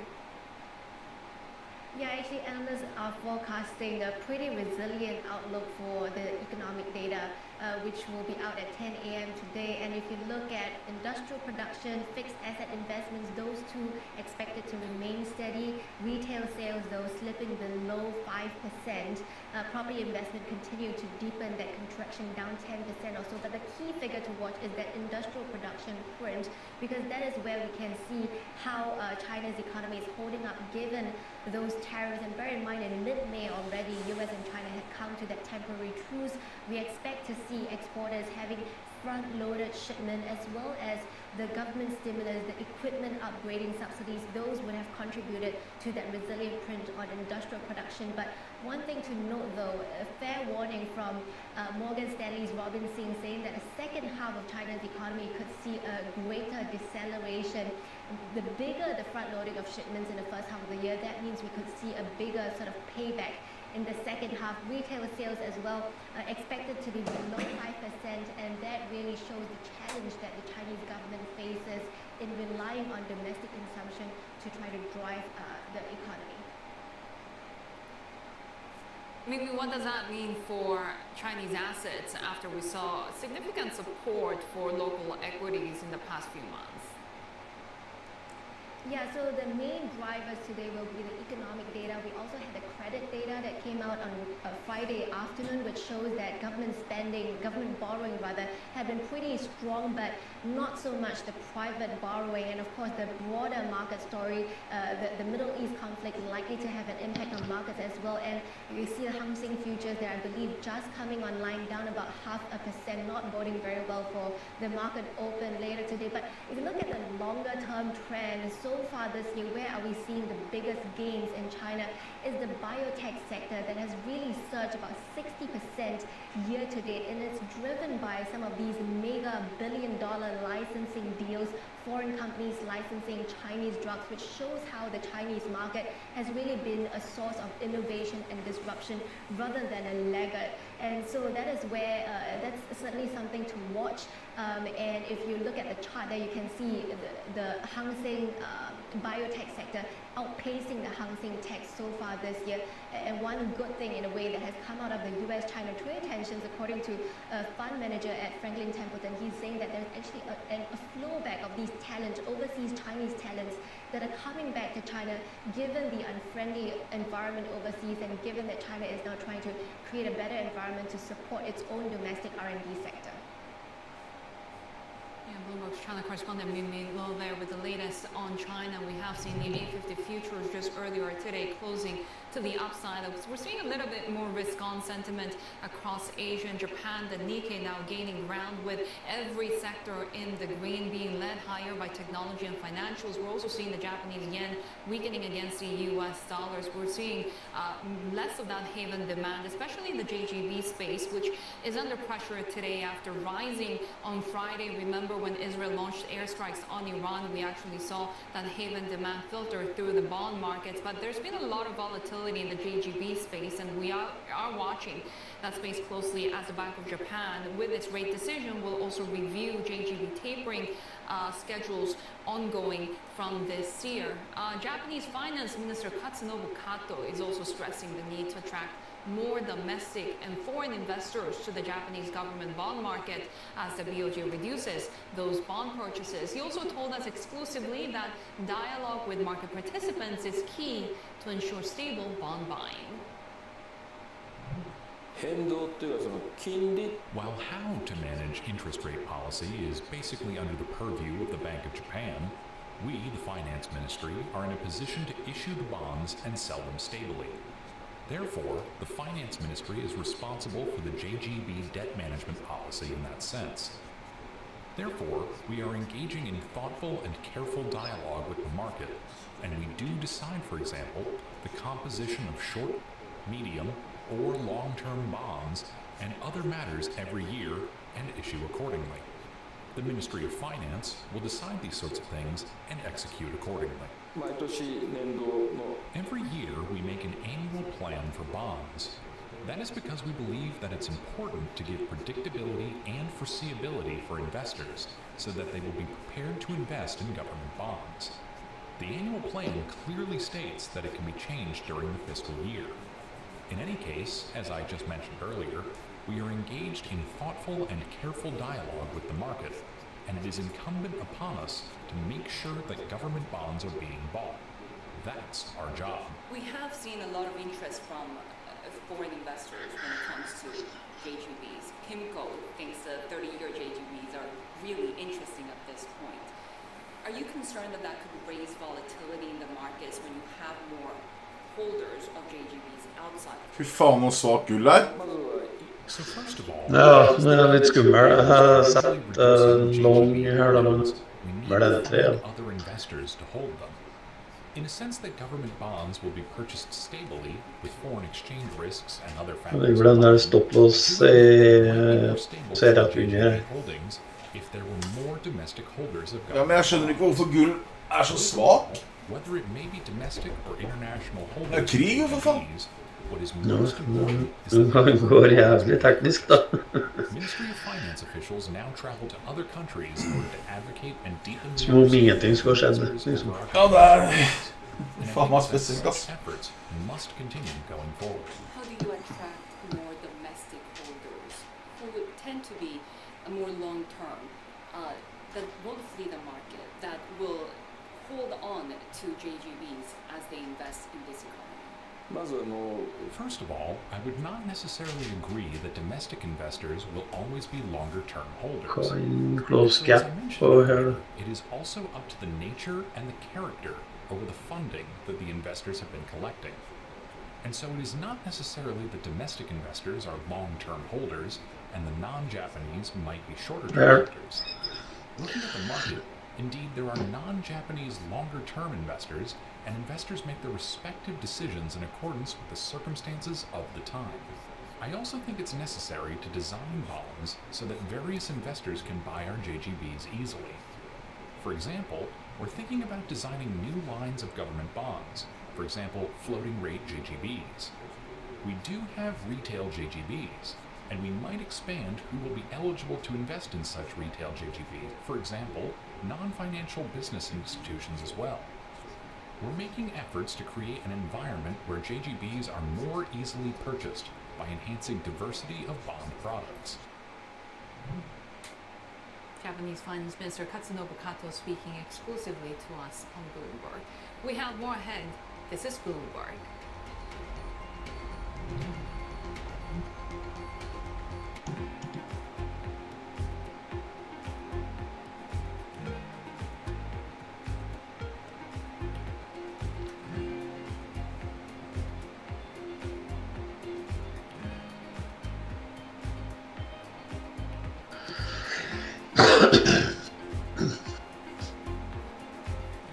Bare $2,5 til close gap. Så.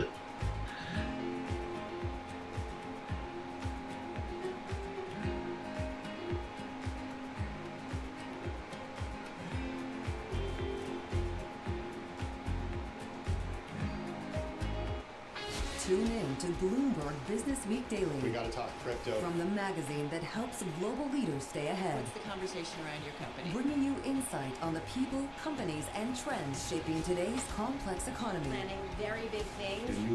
premium. Plus global business, finance, and tech news as it happens. The floodgates of innovation are going to open up. You can't fake passion, you either are or you aren't. Bloomberg Business Week Daily, only on Bloomberg. Making money isn't about drowning in emotions. It's about understanding what's actually happening. Markets are the best way to glean signal from noise, and that is what we try to do every morning. This is Bloomberg Surveillance.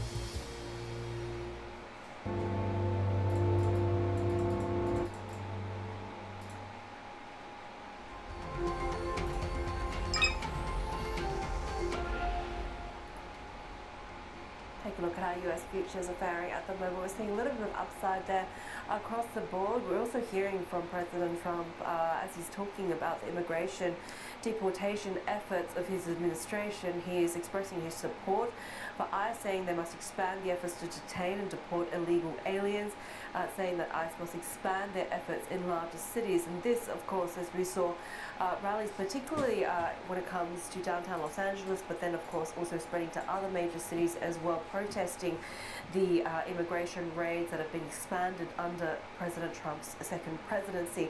California at the moment is urging a federal appeals court to maintain that lower court's order to limit the Trump administration's use of National Guard troops in LA to respond to those raids. Sherry, this also comes, of course, as we saw some extraordinary scenes across American cities over the weekend in the No Kings rallies.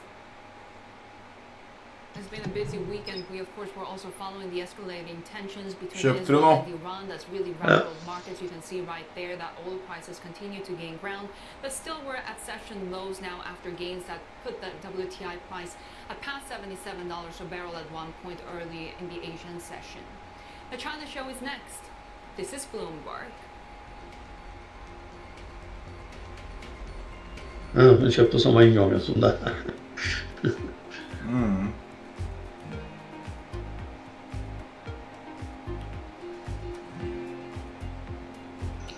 Men Nasdaqen er jo helt ute og kjører.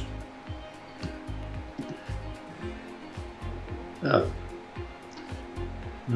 Temmelig flatt oppå der da.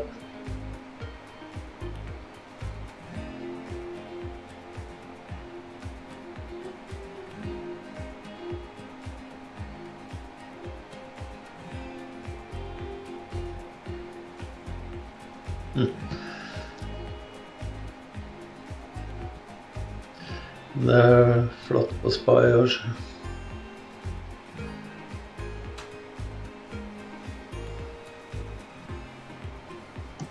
Traff bra der nede nå. Tror du det?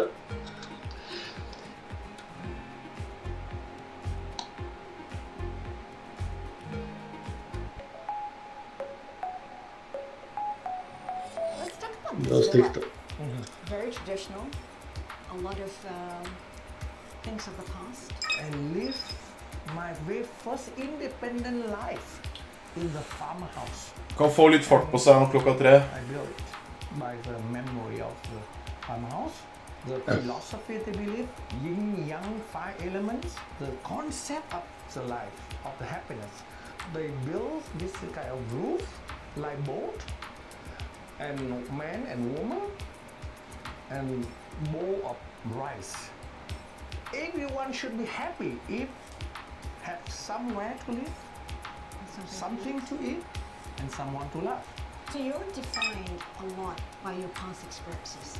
Yeah, actually I'm a lucky man because not everyone should have the experience of the war and peace, poor and rich, technology progress, a change during my life, rich by experience. It's an appreciation Yeah. for what you have now. And therefore, peace is the most important thing for today, for Vietnamese, and I think for human being, for the world.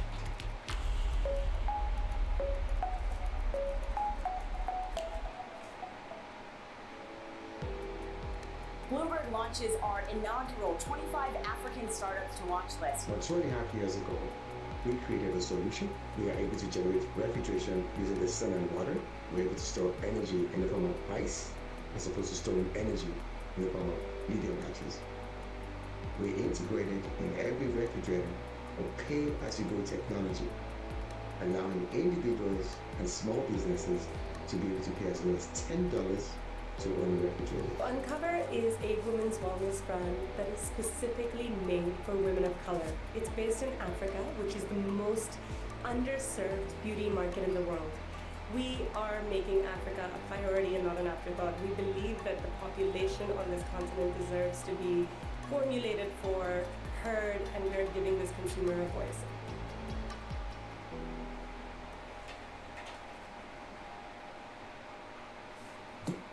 At a time when policy in Washington is driving Wall Street, we draw a distinction between the rhetoric and the action, bringing you market-moving guests and original reporting. This is Faen, hva ramler det av? Get your fixed income fix. Watch Bloomberg Real Yield around the world right here on Bloomberg. Context changes everything. Half an hour away from the opens in Hong Kong, Shenzhen, and Shanghai. You're watching the China Show. I'm Yvonne Mann with David Ingles. Let's get to your top stories today. Oil prices trimming gains while U.S. futures trading little change after Israel launches new missile strikes targeting parts of the Iranian capital. The conflict in the Middle East set to overshadow trade discussions as President Trump prepares to meet fellow G7 leaders in Canada. And Beijing's AI ambitions taking a fresh hit as Taiwan announcing restrictions on chip export by TSMC to the likes of Huawei and SMIC.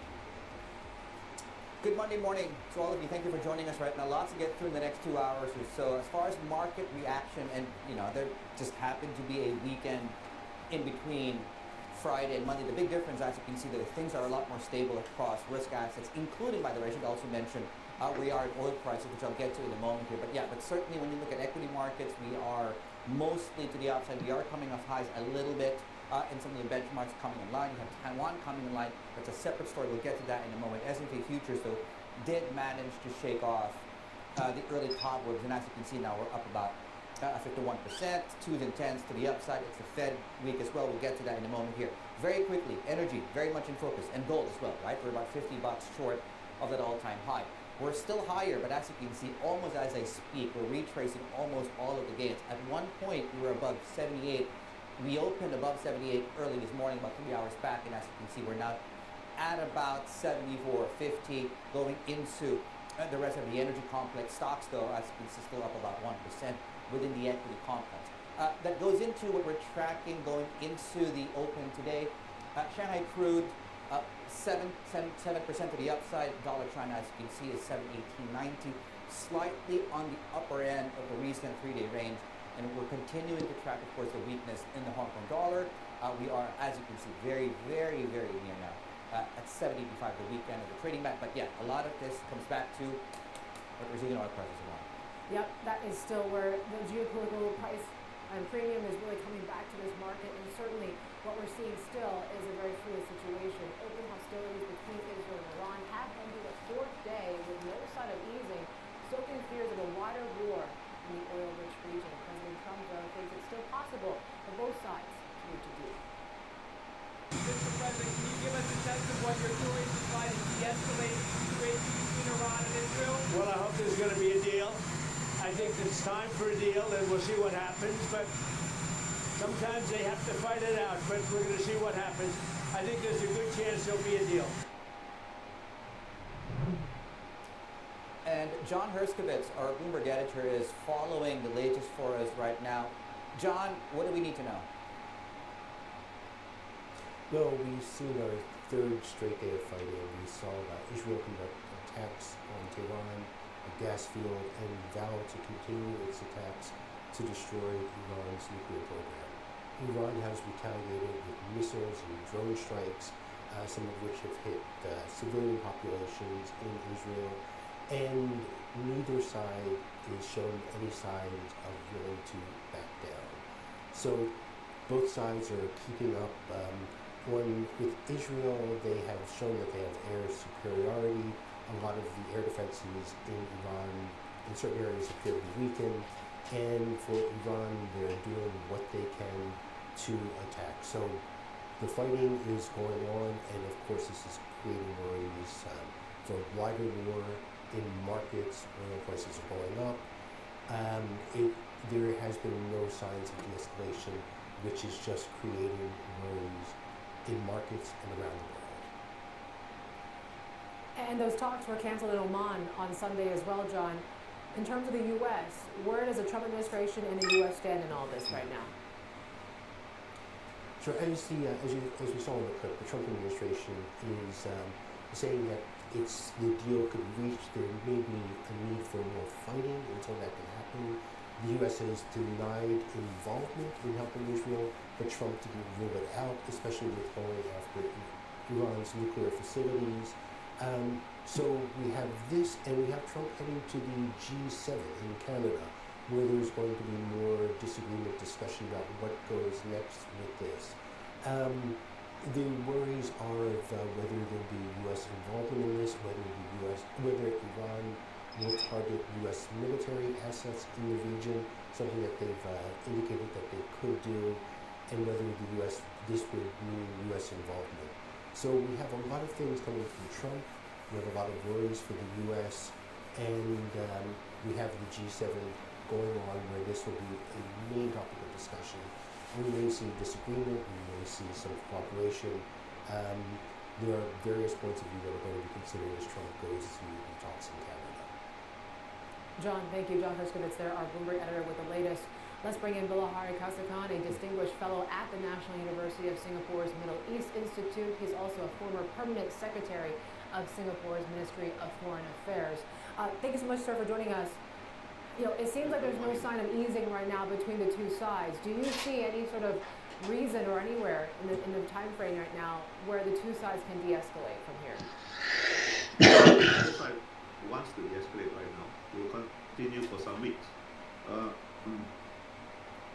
Israel is determined, if not to completely eliminate Iran's nuclear capability, to delay, degrade it, and doing so by not just going after the nuclear facilities, but by destroying large numbers of the Iranian leadership, senior leadership, destroying its oil infrastructure, its power grid, so that, even if the centrifuges are not destroyed, they become meaningless. On the other hand, Iran is in a terrible dilemma. It has already been exposed as completely ineffectual during the Gaza war. Its so-called axis of resistance has fallen apart. Israel has achieved air dominance over Iran. It has demonstrated that the Iranian system is totally penetrated by Israeli intelligence. Vi går close på gapet på förra This stycket. has weakened the regime and it cannot afford to appear even weaker. Yet its options are limited. What can it do? It has fired hundreds of missiles, ballistic missiles at Israel. It has caused some physical damage, but relatively few casualties and fewer fatalities. Israel air missile defense system seems to have stopped about 90% or so of Iranian missiles. So I don't think either side is ready to stop yet. Right. I guess I want to get a sense to what extent the ability of Iran to retaliate has been handicapped by, to your point, right, ineffective already before the last 4 days or so, perhaps even more so because of all the attacks over the weekend. And I now wonder whether or not, inevitably, this will be a de-escalation because Iran can't respond in time. Well, look, Iran's conventional defenses have been exposed as ineffectual even during the Gaza war, before the last 4 days. And the last 3 or 4 days have further degraded it. I think I've read somewhere that Iran has 3,000 plus ballistic missiles, and maybe a third or more of that has been destroyed or expended. So they can go on for a little while. They cannot afford to surrender without a fight.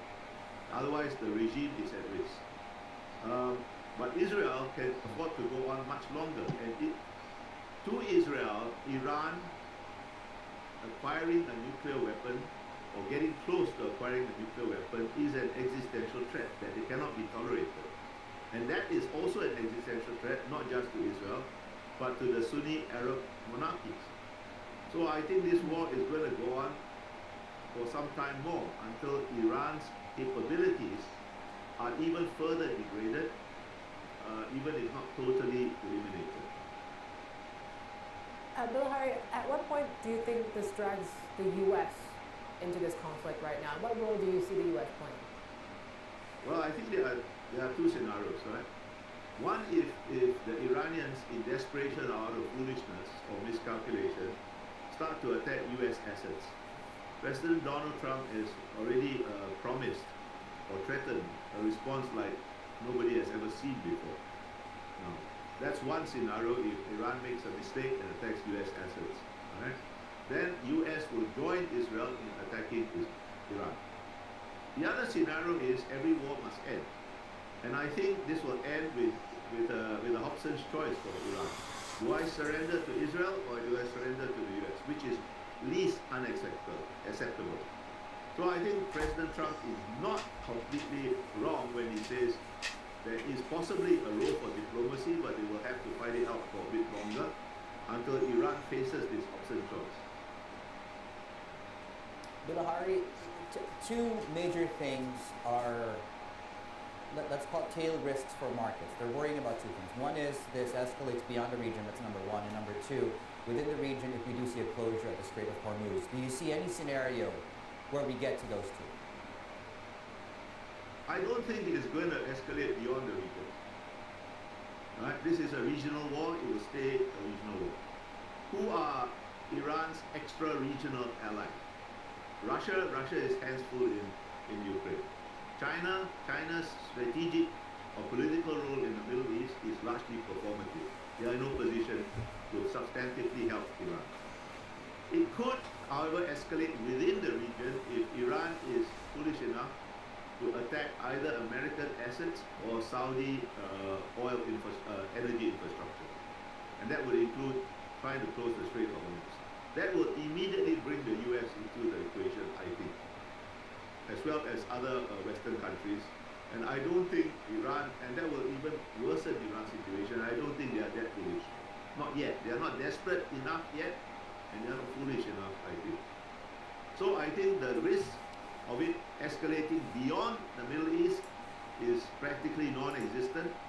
The risk of it spreading within the Middle East is not zero, but right now I think the probability is not high either, unless Iran gets very desperate or totally miscalculates again. Bilahari, thank you so much for the time. To Bilahari Kasapan there, former Singaporean diplomat. He's also a distinguished fellow at the National University of Singapore's Middle East Institute. Counting down to the open of trade, 18 minutes away. Equities are slightly to the upside. Oil is still up, way off highs of the day. Dollar is mixed. We're stable going into the Monday session. 17 minutes away. This is the China Show.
Join me each week on Wall Street Week for stories of capitalism from business, markets, economics, tech, and climate. More than what you need to know, it's what you need to think about. From the world of politics to the world of business, Joe Matthew and Kaylee Lines deliver news, insight, and analysis live 2 times a day, every trading day. Balance of Power at 1 and 5 Eastern, only on Bloomberg. It's the countdown to the market open as we bring you the first trades across Europe. We'll debate the most important stories and what will drive the big investment decisions throughout the morning. I'm Guy Johnson. I'm Kriti Gupta. And I'm Anna Edwards. Join us every weekday morning for the opening trade, live at 7 a.m. here in London. Only on Bloomberg. Context changes everything. Bloomberg loves earnings. I know it's like your Super Bowl, right? Can't wait. It's like opening presents in the morning. All right, it will be exciting. Nobody covers earnings like Bloomberg.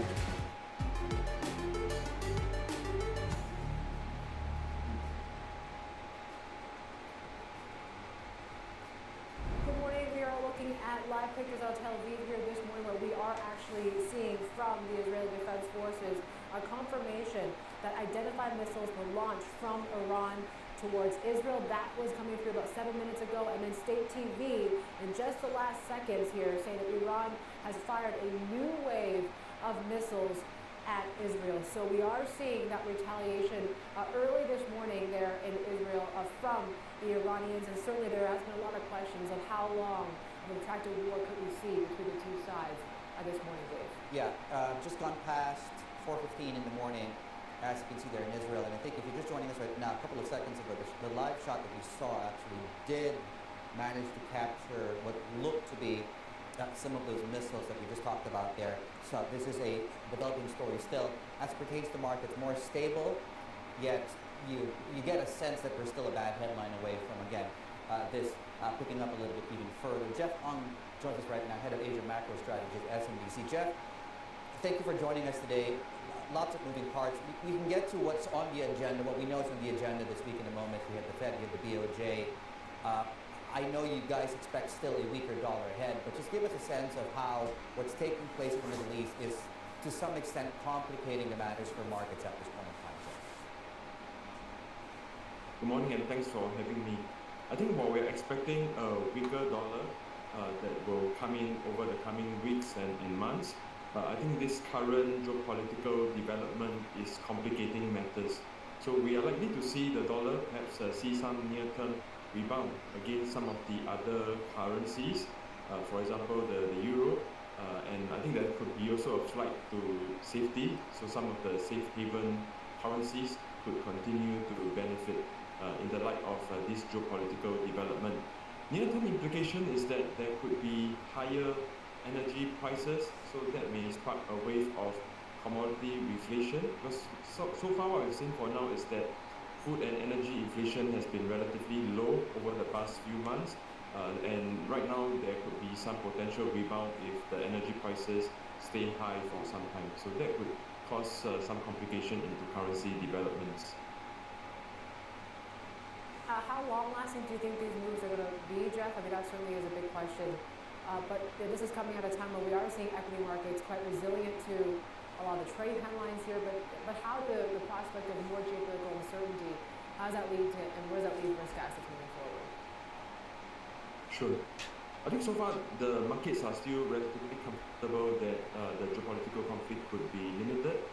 But I think as the previous speaker has also correctly identified, there could be some potential risk of some strategic miscalculation, or the conflict can also be extended. So I think once markets start to price in this conflict being extended, or some strategic miscalculation, or you can see some sort of like increases in the commodity prices, I think that could cause markets to then take more weight into what has been happening recently, and I think that could cause more uncertainty in markets going forward. Jeff, what does it mean for demand for havens? And maybe just a second follow-up to that would be, treasuries, U.S. treasuries specifically, haven't really acted as havens of late. Do you think treasuries will remain low on the list of havens for markets? And what does it mean, I guess, the other point I was making on gold, for example? Yes, certainly. I think some of the safe haven currencies that we think that could do quite well would include, I think, the Swiss franc. Gold, I think, has been traditionally a safe haven asset as well. And I think in the region, the Sing dollar could be also performing relatively well in the light of this current development. Now, US Treasuries, turning to that topic, I think there's still some concerns about the credit quality and the long-term credit worthiness, perhaps coming from the Big Beautiful Bill itself, and perhaps the long-term implications of higher debt ratios in the US, and how that may weigh into some of the rating agencies going forward. So I would anticipate that the outlook for the US Treasuries would be a bit more complicated. It could also be determined by perhaps the next Fed potential rate cut, which we think could happen as early as September, or maybe could be delayed, or it could also depend on other factors like the credit worthiness and the credit risk. And the big sort of headline event, apart from what we're seeing right now in Israel and Iran, Jeff, is the Fed. And bring it back to where markets are really looking at. I mean, obviously there's been pressure from President Trump for Jay Powell to cut rates, but it looks like they might be holding steady for this meeting. What are you looking out for in this one in particular? For this coming meeting, we don't expect the Fed to cut. I think they will likely remain in a wait and watch mode. I think what we are watching out for is the summary of economic projections, whether there are any changes, because what we've seen over the past few months is that PCE has been coming within or below expectations, so there could be some adjustments lower, even with the geopolitical situation still being pretty fluid. But I think the policymakers may have taken the past few months into account, and perhaps the trend going forward that could cause the numbers to be adjusted. And I think that may set the stage for rate cuts later this year, especially if inflation doesn't rebound. And I think if the situation is appropriate, and perhaps as the Fed considers the real indices, the economic data, if there's any deterioration to retail sales data or industrial production that's out later this week or in the coming few months, then there could be more cases for rate cuts. All right, Jeff, thank you, Jeff. They're head of Asia macro strategy at SMBC. As we were talking, we were still looking at those live pictures out of Ser nesten ut som short what has been reported, right? i retning mot Scalpi. From Iran to Hæ? Israel there. We're starting to Altså, det ser ut som det er short som er riktig retning hos Scalpi. Ja. Både på gull og på Nasdaq, faktisk. Nasdaq får ikke hørt med så mye. Hva skjedde med viksen her da? Litt igjen. Det er fint litt av oss. Yeah, and well, that's taking place. The move across these markets right now, following the extreme moves on Friday, has really been one that's priced out ever so slowly, risk premium, going into the thick of Monday right now. So just case in point is oil, where that focus has very much been centered. Oil prices are now trading at about session lows, still slightly higher for the day. We'll continue to keep on top, of course, of literally developing story out of the Middle East. Plenty more ahead. This is the China Show. Jævla rare bevegelser. Ja, det er rundt. I hvert fall prøve å... Det er nok det. Nesten så ser det likere ut på short, men det var for sent å være med på den, ja. Jeg var nettopp i penger på longen der. Sånn som man skulle bryte opp. Ja, ikke helt.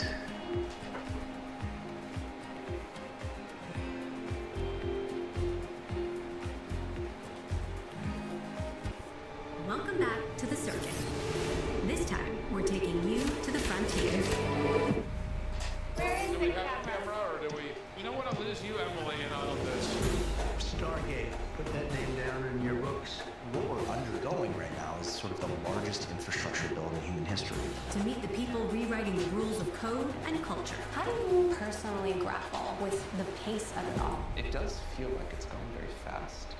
When did you realize, oh my gosh, my life is never going to be the same? The day I got engaged, I was like, whoa, what have I bitten off here? Where the future gets real. How confident are you that AI's promise will outweigh the perils? I'm not confident. So the tech companies are lying, or fudging. And a little weird. What's the point of this? What is the point of any of this? Tune into Season 3 of The Circuit with me, Emily Chang. Thursdays at 6 p.m. Eastern on Bloomberg Originals and Bloomberg TV. Our global headquarters in New York, I'm Danny Berger. Welcome to Bloomberg Brief. Let's set your agenda. Bloomberg Brief delivers the market news, data, and analysis you need live every weekday, only on Bloomberg. Context changes everything. U.S. jobs numbers are released. Bloomberg has the report under surveillance with crucial data and expert analysis at terminal speed. Nobody covers jobs day like Bloomberg.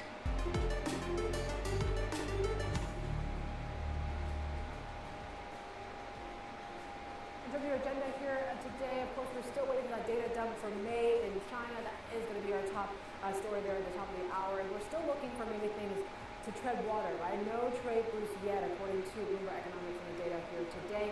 New home prices come out in just about 6 minutes' time. The president is in Kazakhstan, so we're watching what he says there. But really, it's all focused on the Middle East right now, right? So crude, energy stocks very much in focus. SMIC, but we saw that Taiwan move there to restrict curbs, or at least expand those curbs on Huawei and SMIC. So we're watching some of the domestic players here today. And of course, that Hong Kong dollar weakness is still a lingering theme here too. Yeah, we're a few ticks away from the weak end of the trading band. Coming through as well is U.S. futures, to give you a sense of the mood music across these markets going into the open today. So U.S. futures are doing this, and of course we also did get the credit numbers on Friday. Just about a miss almost across the board. You have new local currency loans, you have aggregate financing, which puts everything together, and of course money supply coming in below 8%. That's M2 specifically. Right. U.S. futures, European futures were down actually last we checked. There's still some weakness, and of course when you look at the markets here in Hong Kong, we are about half 1% to the downside. Yvonne was talking about SMIC, which should be coming up on your screen shortly towards the bottom there on the back of news coming out of Taiwan. On the weekend. We have that. Can we find that please if we can? We're down 1% on SMIC on Monday. Right, US futures, there we go. Thank you so much, finally. Okay, and Brent Crude is still looking at some gains right now. Fixed, uneventful. So generally a mood of risk off going into the opening session today? Yeah, so stocks to watch. We talked about the oil stocks in particular. We're focusing on what we're seeing. We talked about energy prices right now. We've kind of stabilized a little bit in the Asia session here, but of course we're watching very closely. Some of the likes of Sinopec and CNOOC are still up this morning. PetroChina and China Oil Services are up some 2%. So certainly there is still some movement in price action across some of the energy players here today. And we're also watching the likes of the biotech stocks because there's been a lot of talk about this renaissance that we're seeing there as well. Biotech, Wuxi Biologics, I should say, there's going to be a share placement there today, $26.60 Hong Kong dollars each. So we're watching very closely that stock in particular, Dave. Yeah, absolutely. Okay. Watch this. Live TV, folks, coming up very shortly. Here we go. Going into the open today, so before we get the housing numbers coming through, the activity numbers coming through, this one actually updates in a couple of minutes or so. So currently 23 straight months of month-on-month declines. We'll see what this looks like, including the open. That's coming up next. You're watching the China Show.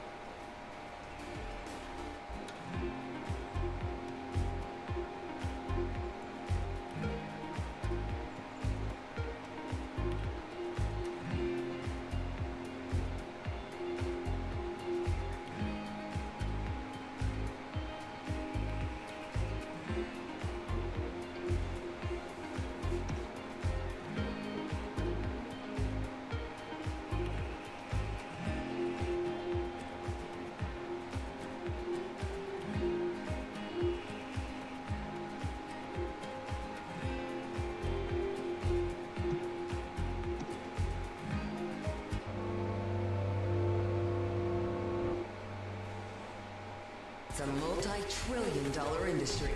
We'll show you what's happening in ETFs like no one else. ETF IQ, only on Bloomberg. Bloomberg brings you breaking news 24 hours a day. Powered by more than 3,000 journalists and analysts in more than 100 bureaus across the globe. Bloomberg Television. Context changes everything. Asia is at the forefront of some of the world's biggest stories. I'm Sherrian in Tokyo. And I'm Heidi Stradbrook here in Sydney where the trading day begins. We're here in the centre of all the action to get you set up with the numbers, news and knowledge you need for the day ahead. The demand is indeed recovery. We've been waiting for this moment. The opportunity of a century. Join us on Bloomberg The Asia Trade. Weekdays only on Bloomberg TV. Context changes everything. Why do the biggest names in business choose Bloomberg Television? That's a great question. It's a very good question. Interesting question. Good question. Great question. I so appreciate that question. You certainly ask interesting questions. Bloomberg Television. Top experts, great questions.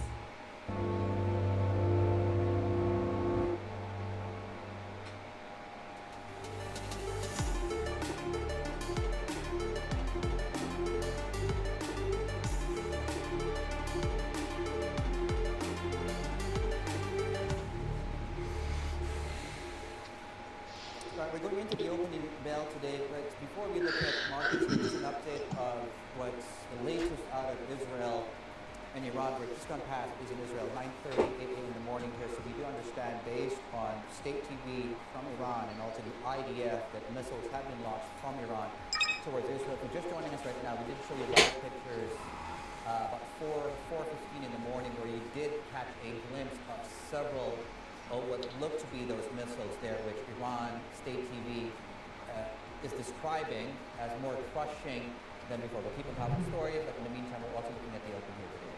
Yeah, the key question is, right, how far is Iran going to take this against Israel to a point that it might drag the U.S. into this war and jeopardize the relationships and these new improved relations with some of the Gulf states? That's the key question here, but we'll see how, what they're targeting at the moment when it comes to these missiles that we just saw in just the last couple of minutes. But it certainly continues to be a fourth day of uncertainty geopolitically here. Take a look at the open here in China. We're still waiting for that data dump right at the top of the hour. New home prices coming through any second now. We'll get to the latest on that front. But the data, we'll see if it actually moves markets here today. It seems to be very headline-driven what we're seeing in Iran and Israel here at the moment. But we're seeing onshore markets are slightly seeing some pressure here this morning. Key to watch is still Shanghai crude. Playing that catch-up here, we're seeing a pop of 5% in Shanghai, and those futures are concerned.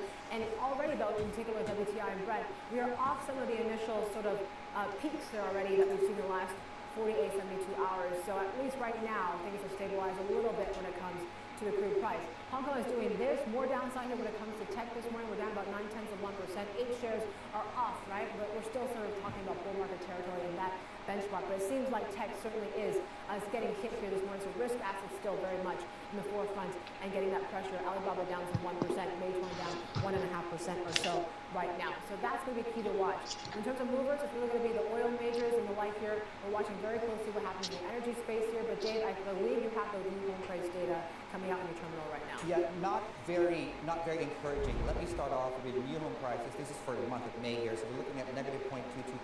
That's month and month. So it is, well, not just a faster drop in April. That's number one context. The other one is when you take it back all the way this year, that should be at 0.22%, the fastest drop month on month across the board. At 70 cities, of course, there's nuance and context within that data set.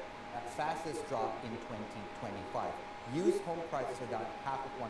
Also, Yvonne, faster than the drop that we saw for the month of April. Again, May data, new home prices down 0.22%. Used home prices down 0.5%. We're seeing a little bit of strength coming through in the Chinese currency. We'll unpack the story, of course, later on with more economic analysis coming out of China. But before that, back to oil. Yvonne. Yeah, it seems like we haven't seen that bottom, right, in the property market in China just yet. But you take a look at oil, and really it's the oil majors that we're seeing in China. And now that is basically following through what we're seeing for most of some of the regional energy players here today.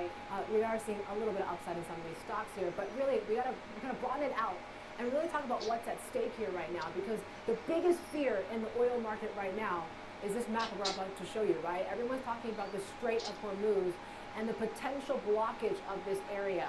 Now, this is what we're talking about, right? Just really close to where Iran is, and this is this very narrow pathway, but we're talking about a fifth of the world's oil output a day goes through this area. So certainly this is what people are most concerned about, right? Obviously right now it seems to be the most bearish, most extreme case if Iran decides to block this area. And if they proceed to do so though, the big concern is that oil prices are going to hit above $100 here right now. And you're seeing that angst in some of the options markets, that spread between WTI and Brent as well. And you're also seeing it in what we're seeing in WTI implied risk premium. You look at what we saw just last week, that premium was about $6 in just 1 week. We've seen that surge about $5 here at $11.50 here. Keep in mind though, let's put into context, the average that you're seeing from 2016 to recently 2025 has been around $8.65. So we are actually above that average here right now. But when you take a look at what the peak was back in March 2022, so shortly after Russia invaded Ukraine, that peak was at $58. So we're far, far, far from those levels. But Bloomberg Intelligence's Henry Fung had a pretty interesting take on this, Dave, right? Yeah. If we actually reach those peak levels or even get close to what we saw back in 2022, we could be seeing WTI back to levels at 125, I believe, is his forecast based on a fair value of $67. So basically against this backdrop, he's saying, look, oil prices could stay elevated for the short term, and that's even despite if OPEC Plus continues to raise output in August. Yeah, absolutely. I think, if we do get to a scenario where we do see that premium added on top of the spot price, even the futures curve, right? I don't think oil at 130 is the thing we need to be worrying about in that kind of scenario. I think the other guest we had earlier on at the top of the show just mentioned that as well, right? In a scenario where we do see the Strait of Hormuz close, that's when they think the U.S. steps in, because that becomes a little bit too disruptive right now. Let's get a sense right now of commodities themselves. Daniel Hines, Senior Commodity Strategist at ANZ, joining us right now. Daniel, I mean, it's one of those things where we're gaming on scenarios, but we're not sure, of course, if we do get to those scenarios. But just help us understand where your head is right now when you look at the oil price. Yeah, look, I mean, I think the situation for the oil market has really changed. So I get a sense, certainly over the last 18 months, that the risk that the market was applying to supply disruption was diminishing, and that's been an actual trend over the past 20 or 30 years. Really, we've seen these major geopolitical events have less of an impact over a shorter period of time. Certainly in relation to oil prices, considering, I suppose, the lack of real supply disruption that we've seen. So while clearly the risks are suddenly elevated, and certainly there are a lot of, as you said, scenarios that potentially play out here in the shorter term. My overriding sort of feeling is that yes, we'll see a spike, but I think the environment is a lot different to what we've seen even sort of 2 or 3 years ago, and I suspect the market can handle it a little bit better this time around. So for me, yeah, that risk of $100 plus in oil is certainly a lot lower than maybe what we would have been facing even a few years ago. So you think maybe $100 oil unlikely, but you mentioned it's hard for us to get back to $60. Is that the sort of range that we're looking at right now, Daniel? Yeah, no, I think there's certainly been the market hasn't really been applying any sort of significant geopolitical risk premium, I think, over the past 6, maybe even 12 months. And this obviously raises the risk, and clearly, as we said, there's scenarios playing out where we could see some disruption to the oil market. So there has to be some sort of risk premium applied. But and I think, look, they've been a little bit lax in I suppose assessing those risks around Israel and Iran. So I think this latest sort of event will drop them back into reality, and I suspect going forward we're going to see a sizable risk premium priced into the market. So for me, that certainly puts away, I suppose, the risk of that sub $60 that we were actually forecasting not that long ago. Where it ends up, I suppose, in the shorter term will be driven by what Iran does essentially around this latest conflict. Yeah, Daniel, so clearly there needs to be some risk premium. Now, we don't know, depending on what happens, certainly with developments on the ground, but what would be, Daniel, would you say, what would be the tail risks that markets need to consider now that were crazy thought just this time last week? Well, I clearly believe there's now a risk that Iran's regime could topple. If Israel is determined to drive that as a focus, then we could see oil severely disrupted as a result of that. So that would clearly be a worst case scenario, and under that sort of proviso, I suspect you'd see Iran really retaliate aggressively without any thought, I suppose, to the consequences, and that brings into play a whole lot of oil, broadly across the region. So that while limited sort of possibility, clearly would present a pretty sizable risk to oil prices pushing above that $100 a barrel. Daniel, we have about 20 seconds left. Gold prices at a record, we're above 3,400 now. Where to next for gold? Oh, look, I think the risk or haven buying essentially that we'll see emerge from this to replace some of that buying that had been sort of subdued a little bit due to easing trade tensions. So I do think we'll see record highs in oil. This will really rattle the market, and they'll really be looking for some safe haven assets, and gold fits that bill perfectly. Daniel, thank you so much. Daniel Hines, Senior Commodity Strategist at ANZ, with the latest there on his take and sort of the gaming out of scenarios that we need to consider at this point in time, given just the fluidity of the situation over in the Middle East. Now, part and parcel to the story, of course, is really what the U.S. says and what they eventually will do. You have President Trump. He's headed to Canada. There's a G7 summit there with leaders. Certainly this conflict in the Middle East looks set to overshadow hopes for progress on the separate story that we haven't even gotten to today, which is the trade conversation. David Gura, our Bloomberg correspondent, joins us in fact right now in Alberta for us to give us a preview of what to expect this week. David, we're all yours. What are you tracking there? Well, certainly this conflict in the Middle East is casting a huge shadow over this agenda. Not the official agenda, but it's what everyone here is talking about. And we've seen as world leaders have made their way to Canada, conversations among them, statements issued about this conflict. And we have yet to see sort of if there's going to be any kind of cohesive statement among these G7 nations and other leaders, a message, a unified message about that conflict in the Middle East. So we'll look for that. But I should say that would not be in keeping with what we were said to expect here going into this summit. Everyone here remembers what happened in 2018, the last time the G7 was in Canada. Donald Trump ripped up the communique and left in a fit of pique and had a lot of criticism for then Prime Minister Justin Trudeau. Nobody wants that to happen this time around. So there's a lot of kind of delicate dancing in terms of what is on that agenda, what folks are talking about. I should say Ursula von der Leyen, the President of the European Commission, is speaking right now, and she said this summit's going to be defined by two things, geoeconomics and geopolitics. So trade is something else that's, again, not on the official agenda, but a huge focus of everyone who's here. And there was some expectation before things erupted in the Middle East that we could see some agreements between the U.S. and other trading partners come out of this summit. Maybe not concrete, detailed deals, but kind of frameworks for them like we saw with the U.S. and the U.K. I should say expectations for that have been scaled back dramatically, but the EU's head of trade policy is here on the ground in Kananaskis, in Canada, ahead of this summit. So those conversations, I suspect, will continue among these world leaders on the sidelines. Yeah, you mentioned there's a lot of things that could happen. Tell us where, I mean, it's interesting even just location of where this G7 is in Banff, a beautiful backdrop behind you, but tell us about the significance of that, because it seems like, you know, they wanted to host somewhere with a bit of a more neutral ground in case of what happens.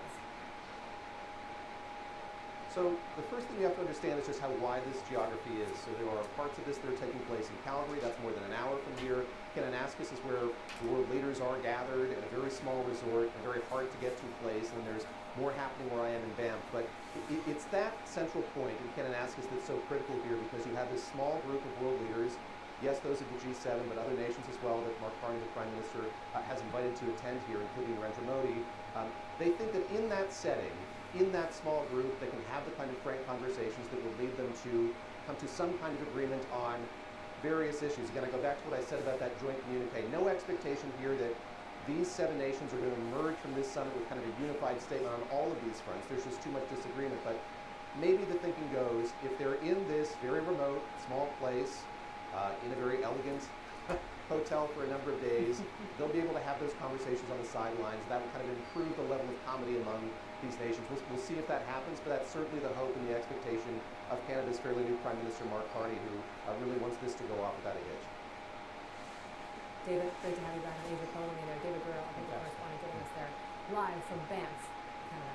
Any more ahead? This is Bloomberg.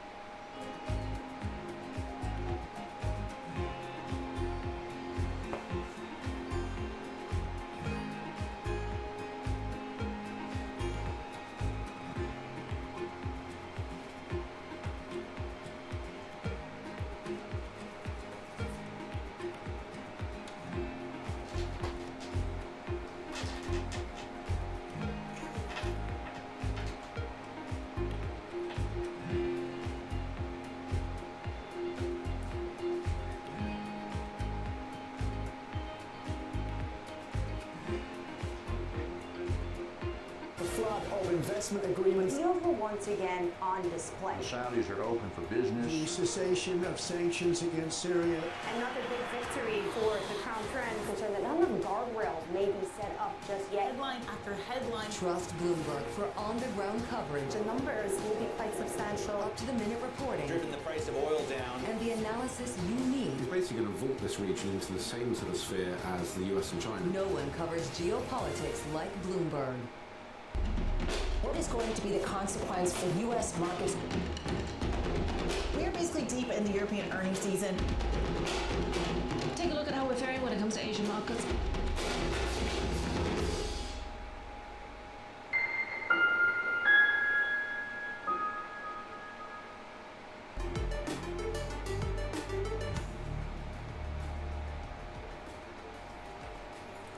Welcome back. We're looking at Chinese chip stocks, and certainly one I am focused there. You had over the weekend Taiwan updating this list, imposing export controls, and that list now includes Huawei and SMIC. Now that means that tech giants will be further restricted from accessing the tools needed or necessary to build AI semiconductors. For what this means, what was announced over the weekend, our tech correspondent, of course, Belle is with us right now to take us through another blow here for China's tech ambitions.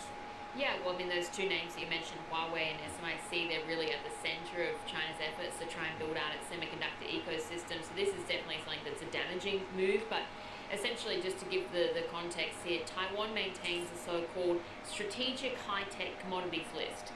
And so on that list, it has names or entities or groups that are considered or could be considered bad actors. So names like Al-Qaeda, for instance, or the Taliban.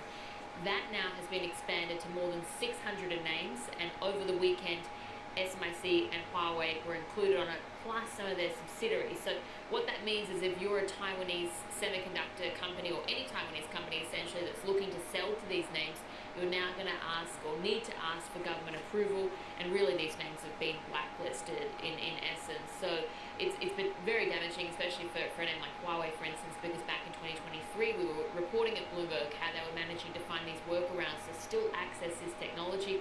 Be interesting to see if this move actually has the intended effect of cutting them off. It's a bit unprecedented, right? Because before we've seen blanket bans on certain equipment, but this is actually names of Chinese companies that are being included in this list. Yeah, so this is a real first for Taiwan, exactly. They had the blanket bans, now they're actually targeting or going after these specific names themselves of these companies.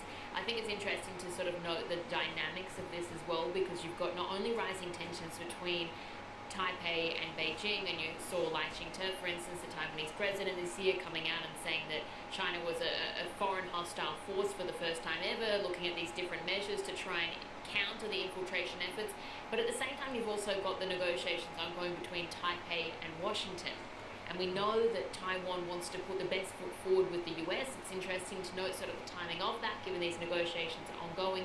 But yes, as we said, Taiwan adding TSMC, Huawei and SMIC to its entity list, so going to be restricting those local companies in Taiwan from shipping to them without government approval. All right, Belle, thank you. Annabelle Jewellers there with the latest on that. And of course, we're watching New World as well. It's a pretty crucial day for the property developer. They need to pay more than $5 million in interest that's due on a dollar bond, and a default can be triggered if the payments are not made within 14 days. For more, let's get to our China correspondent, Min Min Lo, with the details and how concerned investors should be on this. Yeah, I think they're pretty worried right now because just last month, New World had announced that they were deferring payments for 4 perpetual bonds that were due this month. And for the bond payment that is due today, that's for a regular bond that doesn't have the option to defer payment. So failure to pay within that 14 days grace period could trigger a default. And this is a 5.88% dollar bond. It's now trading at about 65 cents on the dollar, which is pretty distressed. If it's below 70 cents, we consider it distressed. And the company, the good news is that over the weekend, it's managed to raise some funds by selling 138 apartments within a few hours by selling them at a discount. And New World is also in talks with banks. They have been for many months. They're trying to close this refinancing deal with over 50 banks.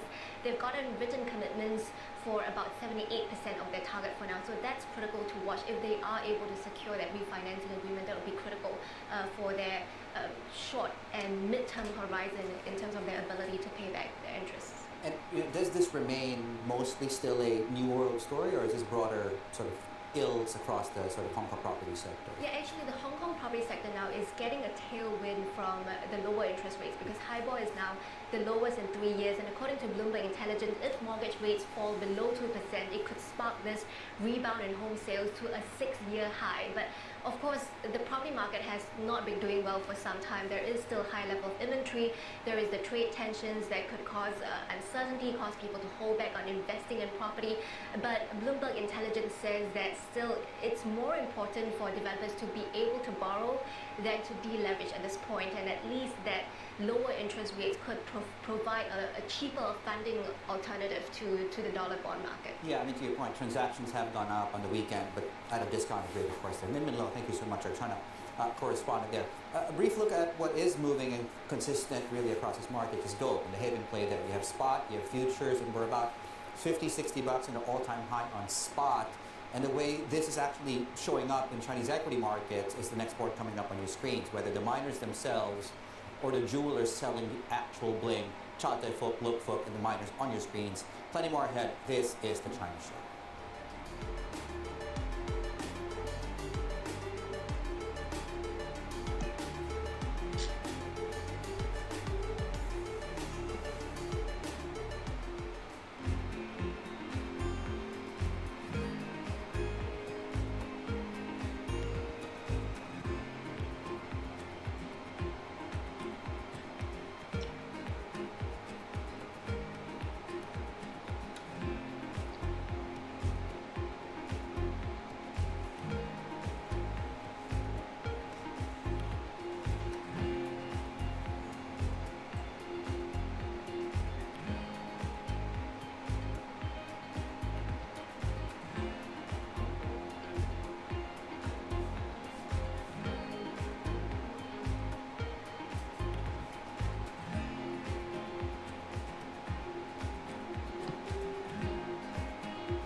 Morning, this is Bloomberg Daybreak Europe. I'm Tom Mackenzie in London. These are the stories that set your agenda.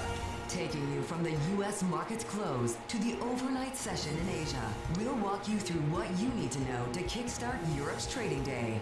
Live from our European headquarters, we bring you the day's top market-moving stories, unmatched expert analysis, and on-the-ground reporting from across the continent. Tune in to Daybreak Europe, only on Bloomberg Television. Context changes everything. Bringing you up-to-the-minute financial news whenever and wherever it happens. I'm Michael McKee at the Federal Reserve, and this is Bloomberg.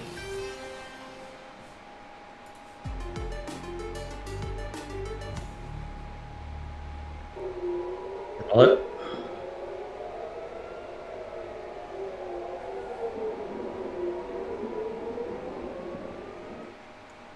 Shortade. Jeg bare tok den til 0. For det ser som gull skal videre ned. Jeg tror jeg er på egentlig. Overnight there as we enter a fourth day of conflict between the two countries. No sign of easing just yet, and now the fear is that this could be stoking into a wider war in the oil-rich region here. The conflict has already resulted in significant casualties and damage.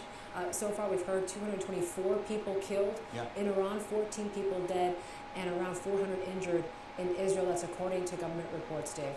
And we'll keep on top of the story. In case you're just joining us right now, these pictures that we're showing you right now, in fact, just taking place in the last 40-45 minutes or so. So these are fairly fresh. And underscores the developing nature of the story at the time of the day where it's barely, we're almost just on at 5 in the morning there. Monday in Israel, right, in Tel Aviv specifically. Right, let's have a look at, well, the market iteration of this. We showed you gold, we talked about oil at length, we're looking at some of the defense stocks related across the region, and as you can see, these are some of the South Korean names that are seeing some upside, in some cases substantial upside, in Hanwha Systems of about 20% on the back of the storyline that underscores what is taking place over there in the Middle East. Very quickly, let's flip the page, please, and have a look at rare earth stocks in focus as well. And we are seeing a little bit of gains there as far as that is concerned. And again, this takes it back to the trade negotiations taking place. And certainly the headline here is that we have yet to see, of course, that being addressed. That's according to reporting out of Reuters. The broader read across equity markets, about 25 minutes into the session here, is we're stable to slightly lower. Currency markets are relatively well behaved. Energy markets are still seeing some upside, although I think the point we want to make is that the peak that we had in Brent, for example, that we hit back on Friday is about still quite some distance away from current levels, $3 or $4 a barrel away from that point in time. Yep, China activity data is coming up. That's the next thing to watch here for these markets. And after we saw in the new home prices there, those drops faster than the previous month, we'll see what the rest of May shows for the economy. BNP Paribas chief economist Jacqueline Wong will join us next.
Jeg svimmer vel litt av stort, tenker jeg.